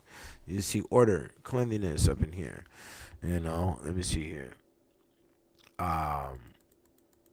So what do y'all think? Tell me what y'all think about the comparisons I just drew with the whole black man being the he goat at the party and the party being the Sabbath, and they're using the unguent on the people, and that's exactly what we're doing in the medieval. It's so crazy how I could just sit here, you know, and I've never even been to Europe before in my life, and I dug up No, I've been to Europe before, but I've never been there like, Liaison and be able to do whatever the fuck I want to, vacation type style. I've been to Nuremberg, Germany. I've been to Frankfurt as well. You know what I'm saying? And that was my layover when I went to China. I went to the Orient, But yeah. Um it's crazy how, I went 1,000 years ago and I found the information that parallels the exact activity that we're doing today. And a lot of people don't even know it. You know what I'm saying? Uh Straight up.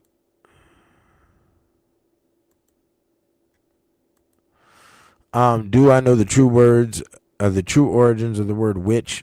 Um, I saw a witch yesterday with the two V's. Yeah. You know. Um. Oh, the origin to the word witch is wit. Is to have wit. Is WIT, which means to be wise. Okay.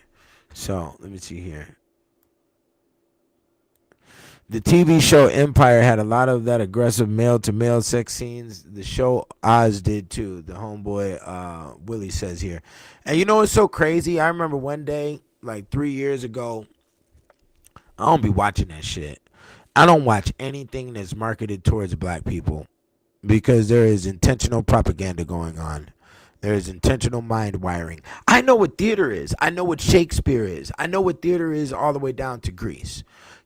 So I'm not. I understand. You understand, and I remember it was one day. It was all in one day, because the very next day I did a video about it, and I got like 3-4 calls from homies.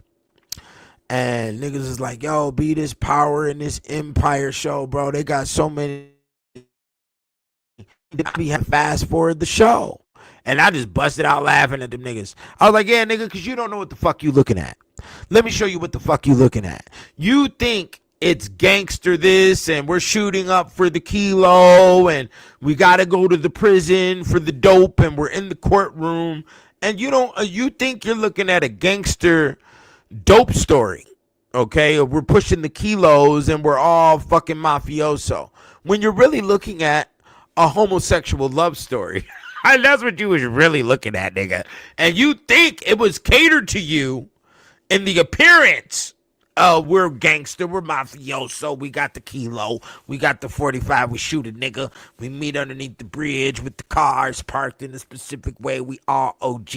Shut the fuck up. You niggas is some birds, B. And that is exactly what occurred.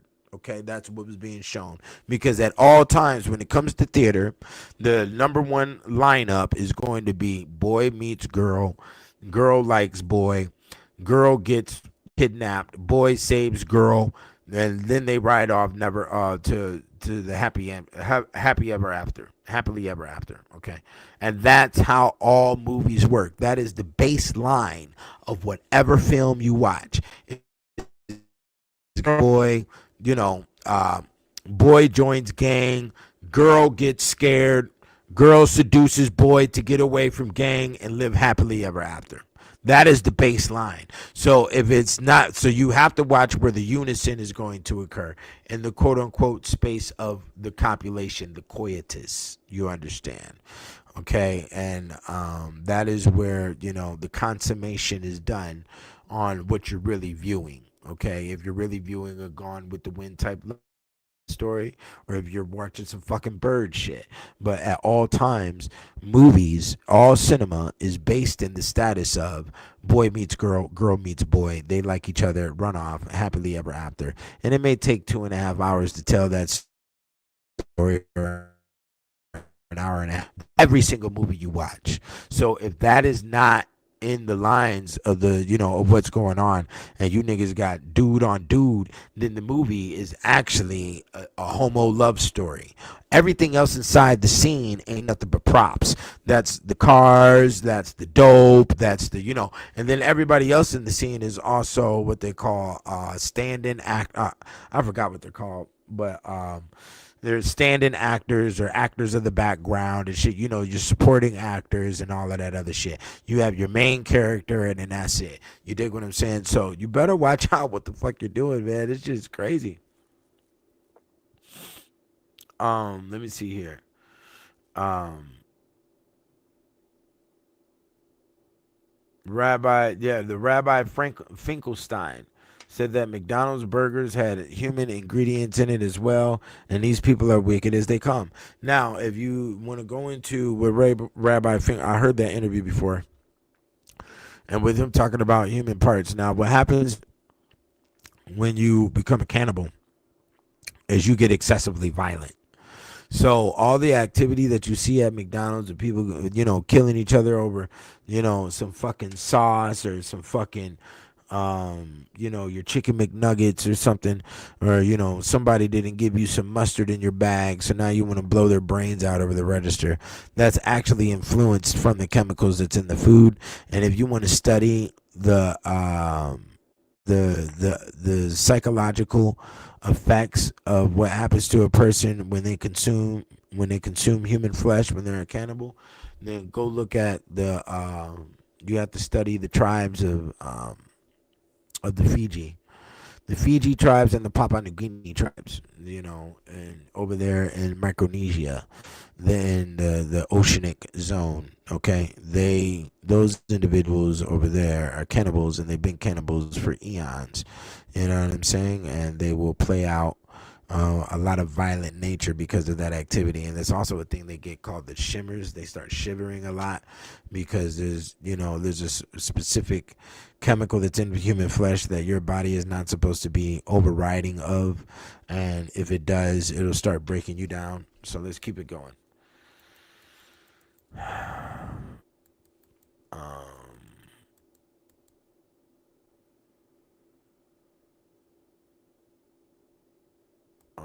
Let me see here.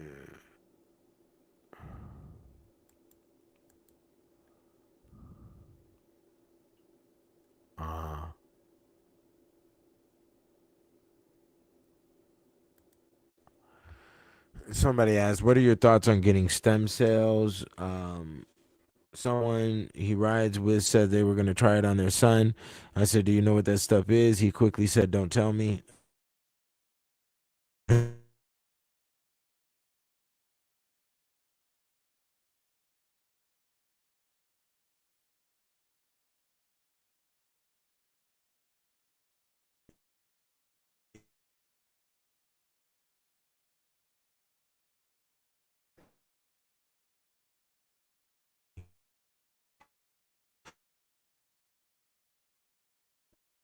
They're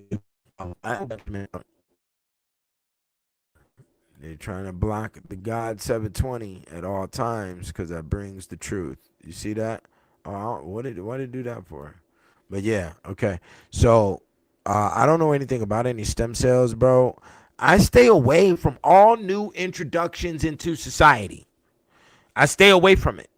I may read up on it, study what the fuck it is, but I don't fuck with nothing, bro. I don't buy a new iPhone. I won't buy a phone. I don't fuck with nothing new because guess what?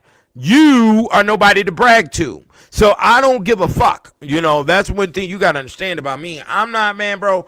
I don't even know what a stem cell is because I haven't looked it up because I'm not going to use it. I'm not, I don't know nothing about surrogates. I didn't even know Kim Kardashian had all those surrogate I didn't know that shit. I was having a convo with somebody. I said, yeah, man, I ain't seen her pregnant. They was like, oh, she was never pregnant. She used a surrogate. So people had to update me on what that surrogate shit is because I don't do that shit because I can still impregnate a woman. I don't have any problem. I ain't never used no Cialis or no Viagra or no honey pack. I ain't never used no weak ass shit. I don't eat no weak ass food and I don't think in no weak ass format. So I don't allow weak ass shit to stay away to fuck with me, and I don't fuck with weak ass niggas. And anybody who has picked up too much socialism from the past 20, 30 years, I don't fuck with you. If you're wearing skinny jeans and small t-shirts and shit, and you got the fucking purple dreads and the fucking jewels, I don't fuck with that shit, my nigga. I'm a grown ass man. You can't tell me how to look and how to operate. Let's keep that clear. You can't tell Keenan Booker, the God 720, how to look or operate in no format. I don't give a fuck about what your style is. There's no Negro that's on television that's great enough for me to idolize and I want to look like and be like this motherfucker. No, I don't have those problems. I don't have those problems. Nobody in my family and my bloodline has those problems. I don't see that problem with my cousins. I don't see that problem with my female cousins or my male cousins. And that problem ain't up in my children. My sister ain't got them fucking problems. We don't operate with that fucking shit. I don't know, bro. I don't know nothing about no iPhone. I don't know nothing about nothing that gets introduced into society because I let it... anything that introduces society, I sit back and watch everybody else get fucked up by it for the first 6 to 9 months. I'm going to watch you get fucked up by it because you are test rat. You are laboratory rat. I am not that. I go to the grocery store, I go to the gas station, I buy me some Dutches, that's it. I don't touch nothing else in the gas station. That's it. I don't want nothing of what the fuck you talking about.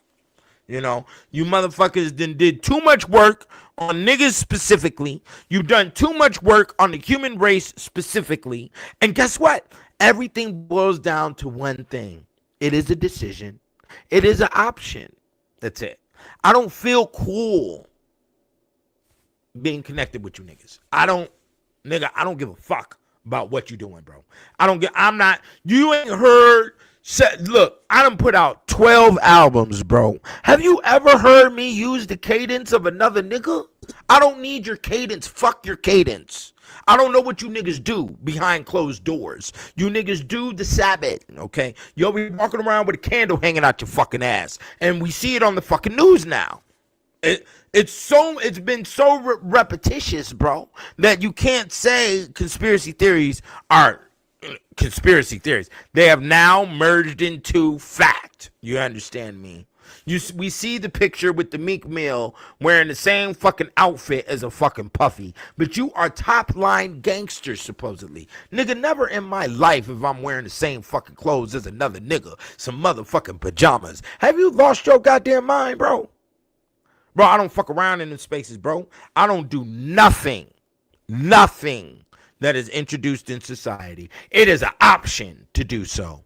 And they expect you to operate as such because they know that in society is going to run the man out of the home. The man that gets ran out of the home knows that the court system is against him and he ain't going to be able to do nothing to defend himself or defend his finances. So he going to play bitch boy. He going to be quiet because he wasn't more psychologically advanced than the witch. Because witch means wisdom. So guess what's after wisdom? It's understanding. So you have to have knowledge first, which is the black and white. That is the literal. That is the experience. And then you have the wisdom, which is the philosophy that is built off of what you have created and the observation of its usage. And then you have the understanding layer. The understanding layer is the modification. And what's modification for a man dealing with a woman? That is called pregnancy. That is called the development of the family. That is called the home. Because I get to design my home after what I like based off of my experience, which is inclusive with with what's in my genetics from what my parents taught me, and what is also inclusive from the lady and her parents and what she has experienced in life. And we merge together and we modify a home. We modify a family. That is called understanding. If you do not have an understanding of existence, leave women the fuck alone. That's all there is to it. Because she's going to run over your ass and you're going to be on the tail end, nigga. You're going to be the one breaking the motherfucking bread for the rest of your days, and your child going to be raised by the LGBT at the motherfucking public school. Nigga, have you lost your goddamn mind? It's not happening. Not here. I don't give a fuck what anybody talking about. I'm not listening. I don't know. There is none of it. And here's the thing. I don't know where it's coming from. Do you know where the new introductions come from? So when you're Carl's Jr., or let's say a new place, the Wendy's, produces the Baconator. We have the Baconator now. 3 slabs of the beef with 8 slices of the fucking bacon, and we put the onion ring with the magic sauce on the burger.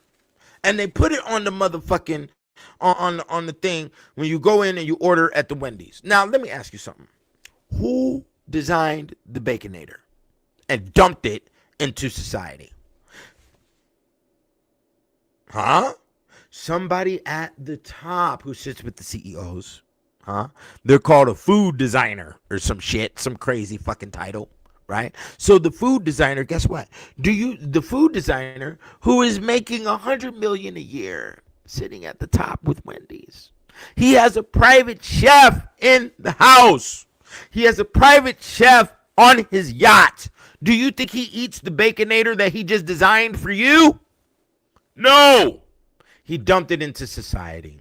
And you are a great laboratory rat who will consume what is designed by the uppers in society because you are in the ant farm. We are the ants in the ant farm. You see how it goes? You see that? So I don't know what a stem cell is. I don't know. I don't fuck around with no iPhones. You know, I don't do none of that shit. You dig what I'm saying? I'm out of that space. I don't want none of your shit. Your shit is volatile. Your shit is dangerous. Look at the vaccinations. Did anybody know where the vaccinations came from? No, you didn't. Nobody knows. We don't know where our bread is coming from. We don't know where a lot of the shit that we consume is coming from. So you must minimize, okay? Because you will be, a part of the game. Either way it goes. I still got to use their laundry detergent. I went to the grocery store today, nigga. I had to go get the Florida's natural orange juice. I don't know what this shit is, 100% orange juice. I don't know what the fuck these niggas is doing. But I have to do it because I'm in the fucking ant farm with the other ants who don't see what the fuck is going on. Do you see what I'm saying? Okay? So that's why I had to clarify my own mind with proof from other time periods, nigga. The kicked out of heaven. Buy it now. Do you understand me? Buy it now. You need it for the soul. You need the kicked out of heaven for the soul. Because if you don't have it, nigga, do you even know where your soul gonna go? Because you've been over here dibbling and dabbling in the dumbass for how long? How long have you been dibbling and dabbling in stupid shit in society? Huh? How long? So we don't know where the contamination, where the filth and the taint extends to. Okay? We are all guilty, my friend. I am guilty. I'm not going to sit up here and act like I got wings flapping on my back. You dig what I'm saying? Hold on. Okay, let me see here. I'm going through these questions. If y'all got questions, put them up here. Yeah, TD Jakes. When TD Jakes got hit at that podium, he had the fucking brain aneurysm. The stroke went down. They had to microwave a Negro. Do you understand? And that's what the fuck happened. We don't know what happened to that nigga, but he probably got texted a couple of pictures of him at the white party. You understand? We gonna put these pictures in your phone, nigga. And you looked at the pictures that you got after you wrote shit, after you said some shit from the Bible, and the glitch went down. The glitch in the brain. You understand? You gotta watch that shit. You have to watch that motherfucking shit. I don't advise nobody to get fucked up, man. I'm at a standpoint now. Did you know that the entire time I made those 12 albums, I wasn't even listening to music? I don't even listen to music, bro. I don't even listen to your shit. And you want to know why? Because they wanted to disturb the phenomenal ear. That's what they said about Diddy. Nas said that, Diddy has the ear. He can make the hits that are the jams forever. But now all of his music is tainted. It is all the energies in his music has been tainted now, and we don't know what the fuck we're listening to. And you best believe it's going to be received with precaution. Do you understand? With investigation on what the fuck you've been doing. You dig what I'm saying? But I have an ear, and the reason why I have an ear is because I didn't allow my brain to be tampered with the fucking frequencies in this garbage ass music with a bunch of niggas named Lil and Young. I don't give a fuck what nobody talking about. You niggas done allowed your fucking culture to get looked like as shit in the fucking bowels of history, nigga. You have allowed it, nigga. And you can't tell me you didn't. You were a part of the bullshit, okay? And that's where I can't trust nobody because, you allowed it. You are a part of the populace. And as being a part of the populace, you assisted with the bullshit movement. You dig what I'm saying? My real niggas that I can speak to and I can hear it, and I repetitively, we have everyday conversation. So we have a maintenance of good brain here, okay? And I can hear it, where I can hear the way you structure your sentences. I can look at the way your eyes move and tell if you're fucking sane or insane, goddammit. You know? The sister asked here an important question. What causes hoarding? Usually what causes hoarding, from what I've observed in a lot of TV shows, is the loss of love. The loss of love will definitely send the brain, and that's all because you weren't experienced. Usually those hoarding situations come after, the parents died and you were living with the parents till you were 30, 40 years old. They died and collapsed on you, and that was your only source, and that was your only understanding of existence and experience, and they were your leaders and whatnot. And now that they're gone, you just clutter the mind. A lot of people clutter the brain as like an indirect excuse for not being comprehensible of what's going on in the world. So they intentionally clutter the brain. That's why when you listen to my videos, you don't hear no music playing in the background. I don't like that shit. When I'm kicking it with somebody and say we smoking, nigga, cut your fucking music off, nigga, because I don't come from that time period. I come from a time period where I was just talking to my nigga the other day. My cousin, we was slanging, nigga, and the nigga taught me, he was like, bro, when you in the dope house, you keep it fucking quiet. You can hear a pin drop. You want to know why? Because if the police show up, them niggas don't even recognize it sometimes, because they shoulder walkie-talkie be going off all the time, and you can hear them come out the car. You can hear them walking on the side of the house with the walkie-talkie, or if the motherfucking fiends walk on the porch, you know who it is. You know what I'm saying? Or when you in your house and you in the basement and your parents come in the house, you can hear them walking on the planks of the wood on the fucking on the floor above you. See, I'm a nigga who likes silence, so I can understand what the fuck you doing, nigga. My eyes is watching everything. I don't play them goddamn games. You niggas play too much fucking games, and niggas out here on this planet allow too much dumb shit to occur. And I just don't. That's why I barely go to clubs. It's too much chaotic shit going on. And then when you see motherfuckers, nigga, the shit done set on fire, and these niggas can't get out the goddamn room. There's 40, 50 motherfuckers done burnt up tonight. You niggas getting shot up and all types of stupid shit. Nigga, get the fuck out of here. Watching the movements, nigga. I like spacey environments. You keep the lights on. You can have them dim. Let me holler at the lady. That's it.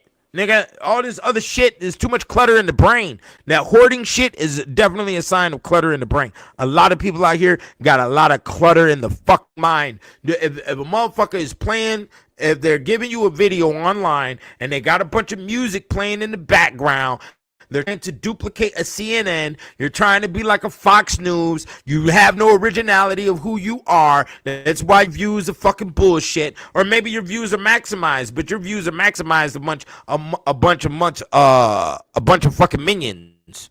A bunch of robots. I don't need no music playing. I don't want no music playing. You hear 2 songs in the beginning of the video, you hear 2 songs at the end of the video. Watch how things are layered, because when you view a lot of layered shit, it's going to clutter your fucking brain. And when your brain is cluttered like that, guess what?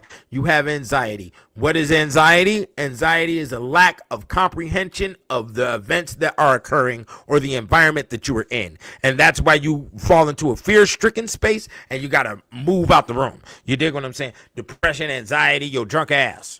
You see what I'm saying? You got too much alcoholism in your system, and you have allowed this to occur because you wanted to be with the motherfucking crew. Look, man, these motherfuckers been killing off niggas since the goddamn 1500. What do you think they gonna stop now?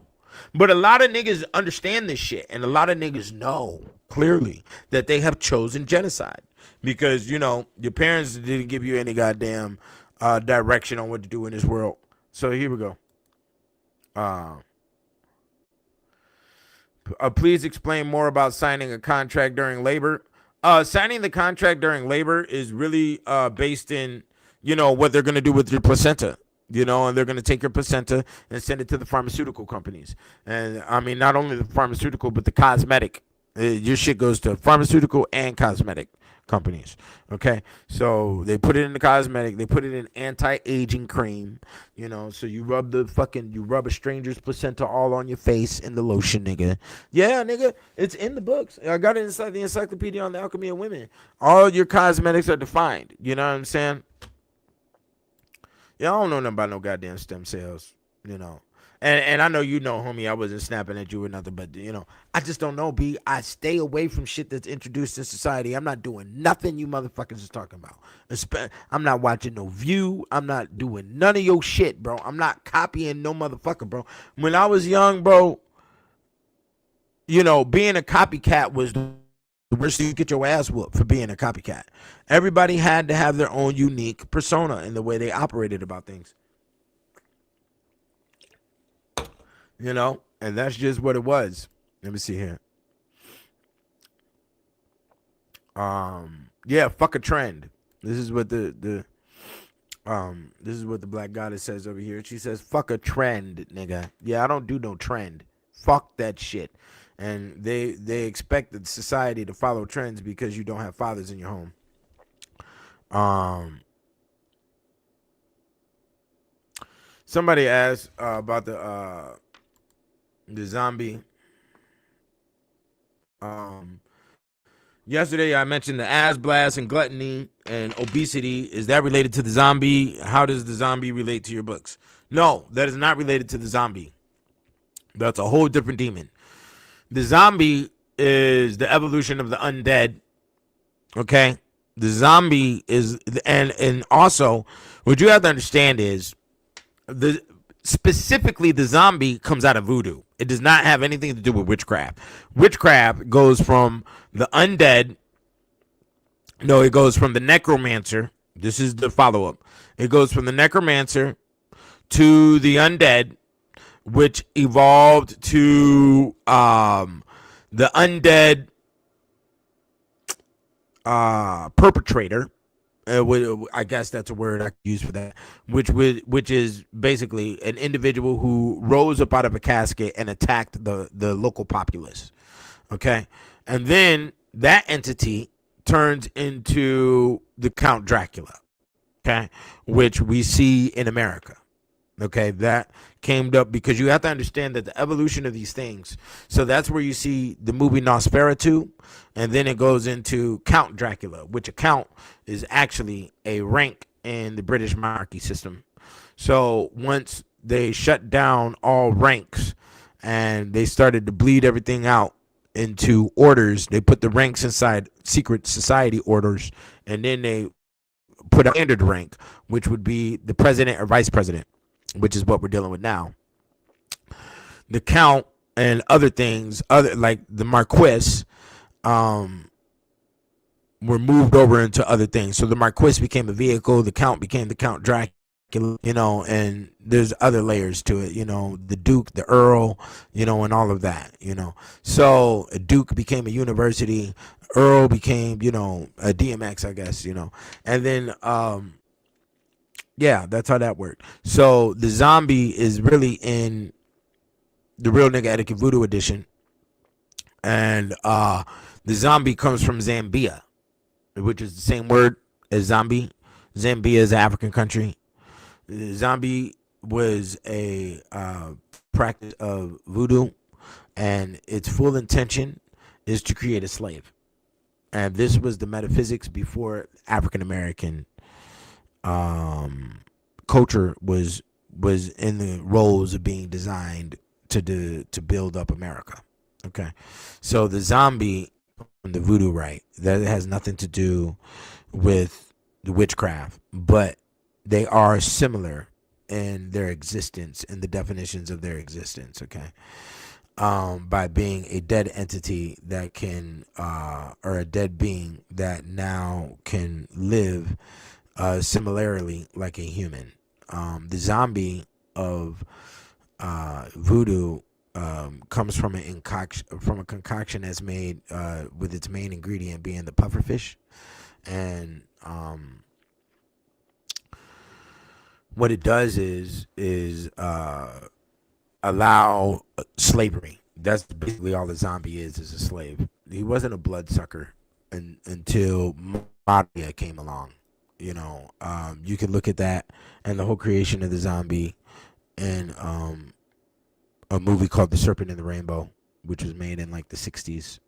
And I mean, that's just to give you a little hint of what's going on. That isn't the true juju behind it, which, you know, there's a lot more stuff to it. But, you know, if you want to find out about that, you can get a Real Nigga Etiquette, the Voodoo Edition. I do not have that book. Okay, so you're going to have to purchase it from Amazon. All right. So, yeah, let me put my link in here. Like I said, y'all get the Kicked Out of Heaven. Get them now. I got books to ship out tomorrow. So if you buy it now, your books are shipped out tomorrow. You can get it for $50 on kickedoutofheaven.com. And you can also get, let me see here, Kicked Out of Heaven Volume 1, 2, and 3, The Black Man's Bible, Real Nigga Etiquette, and the Ethereal Law for $100 right now with the Encyclopedia on the Alchemy of Women in PDF format. You get the ebooks for free, okay? So you definitely want to fuck with the God, okay, and get it. So I hope the point was proven today, because that's what I definitely wanted to clarify on, that this whole Puffy situation, as was related yesterday, we showed you the Sabbath, and today we showed you the black male's position at these parties, his relationship with the witches, and also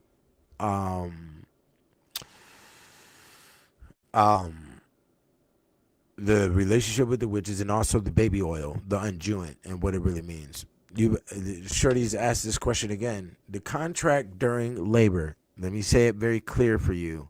It is a contract that states that the foreskin of a male child and also the placenta that you have during birth is going to go to pharmaceutical companies, or it's going to go to cosmetic companies, and they put it in your lotions. They put it in your fucking, you know, they put it in the drugs that you take, you know, the Advils and the Tylenols and all that shit, any pharmaceutical drugs. And they put that shit up in the anti-aging creams and all other types of lotions and magical arts that the females use, that is provided to you by your local Walmart. You dig what I'm saying? Like, and it's so crazy when you're shopping at Walmart, and then, you know, say you got to go get some soap or something, and you go over there to that female section, boy, they got that shit locked up like Fort Knox, nigga. Okay? And then, you know, I was thinking about that shit while I was at Walmart today, and I said, you know, it's crazy. They got this shit locked up like Fort Knox. But then it's also similar to what's going on in the courtroom with all of the, you know, getting the child support and all that other shit. You know, it's this whole mentality of entitlement, you know, that is very dangerous. And you think you could just take and do whatever the fuck you want. No, you can't stop and watch yourself, because the folks that built this country, or the folks that have designed the laws for this country, have some experiences in that old Europe that you know nothing about when it comes to handling the lack of self-control of the ladies. You better watch your shit. Watch the shit. You understand? You don't know where this existence could go. I'm gonna tell you that. We don't know. You dig what I'm saying? So y'all go ahead and donate. Y'all go ahead and buy the books. And you can also go to theblackmansbible.com to get the sale that is going. And I am going to be out of here. Oh, yeah, last but not least. There's this website on YouTube that's been causing problems with me lately. Serious Times Media. So let's see where y'all guns is at. You know, if y'all really out here John blazing, go to the Serious Times Media and flag all her fucking videos. I don't give a fuck. Motherfucker trying to fuck up business around here. So we have to launch attack. You understand? That Serious Times Media, go shut they fucking shit down. And if you do it and you can prove it, I got something free for you. You dig what I'm saying? And I got books or DVDs or whatever the fuck you want. I got it at your disposal. So y'all get at me, and I'm out of this biatch. All right, let's see here. What jams we gonna play here? All right, peace.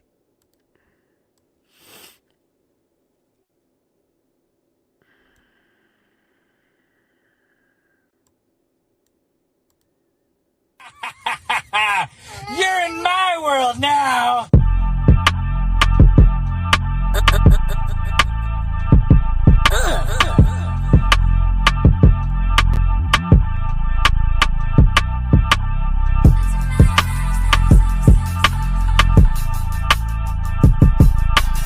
battle with the gods under a million stars. We battle with the gods under a million stars. We battle with the gods under a million stars. There's lion blood in my chalice, a goat heart in the balance. I speak in italics, discussing these chances. In the Eiffel Tower of Paris, my chariot, the color is metallic. A wonderland to Alice, it's all blunder and malice. Best talent that's combined with magic. Behind the static, there's voices in the shadow. The only choice is battle. Hop into Hellcat and skedaddle. They're watching King Kong climb the Tower of Babel. Ignore every Eve trying to give me an apple.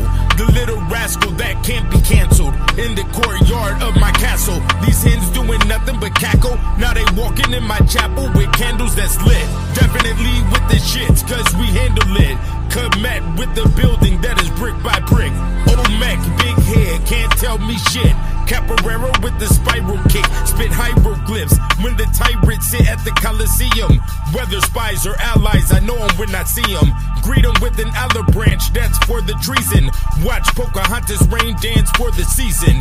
Is he still breathing? After the execution, they blame spirits and start the accusing. And then survive every disaster and delusion. Supreme mathematics, the author of confusion. Niggas be cheating and they still losing. Bones in my blank keep me tuned and influenced by the moon sin. A lunatic in the truant skin. A boogeyman with a heart like a ruby gem. A whirlwind, I twirl in the middle of tornadoes. Between riddles and fables, keep my Glock on the table. Shot of scotch keeps me stable. Watching divas belly dance with diamonds in their navel. We rode on sound waves that was wavy for a label. And while you getting hung by the TV cable, I was ready and able. The black amour that raised you from the grave to the cradle. We battle with the gods under a million stars. We battle with the gods under a million stars. We battle with the gods under a million stars.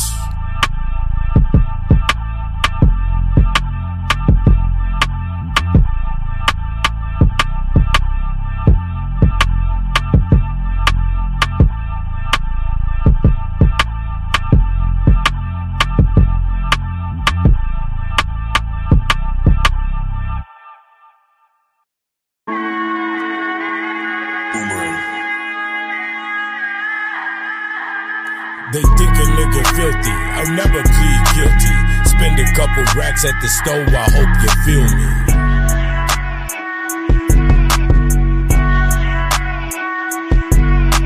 They think a nigga filthy, I'll never plead guilty. Spend a couple racks at the store, I hope you feel me.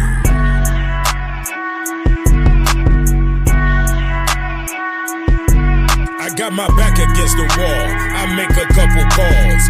Pimp this telephone, that's that grown man ball. My program won't fall. Try to forget it all, spending dough at the mall. Acting like I'm within the law, but we outside. Niggas try to get a clout ride, cause I'm bout mine. And I'm never out of time, won't ever doubt my grind. Walk a thin line, dirty money kinda shine while I age like wine. Cause the game's bittersweet. The prism from this ism won't let a bitch sleep. You see me, then you don't. Gotta keep the mystique. Just check the technique. They think a nigga filthy. I'll never plead guilty. Spend a couple racks at the store. I hope you feel me.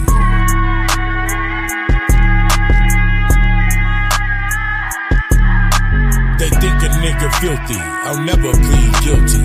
Spend a couple racks at the store, I hope you feel me. Back to the basics, problems like my blunt, nigga, I'ma always face it. Ain't worry about expenses, cause I'll always remake it. While I'm rocking the latest, radiant cuts on the bracelet. Intoxicated and concentrated, whether sober or wasted. Shit ain't over till I take it, that's a thief in the night. No bark, no bite, we slit throats and we move in silence. Cause it ain't no talking when you gotta choose violence. I'm on a diet, so the beef is no discussion. We seek the repercussion. Money grows on trees, so we smoke it like it's nothing. Cause it's always something. They think a nigga filthy, I'll never plead guilty. Spend a couple racks at the store, I hope you feel me.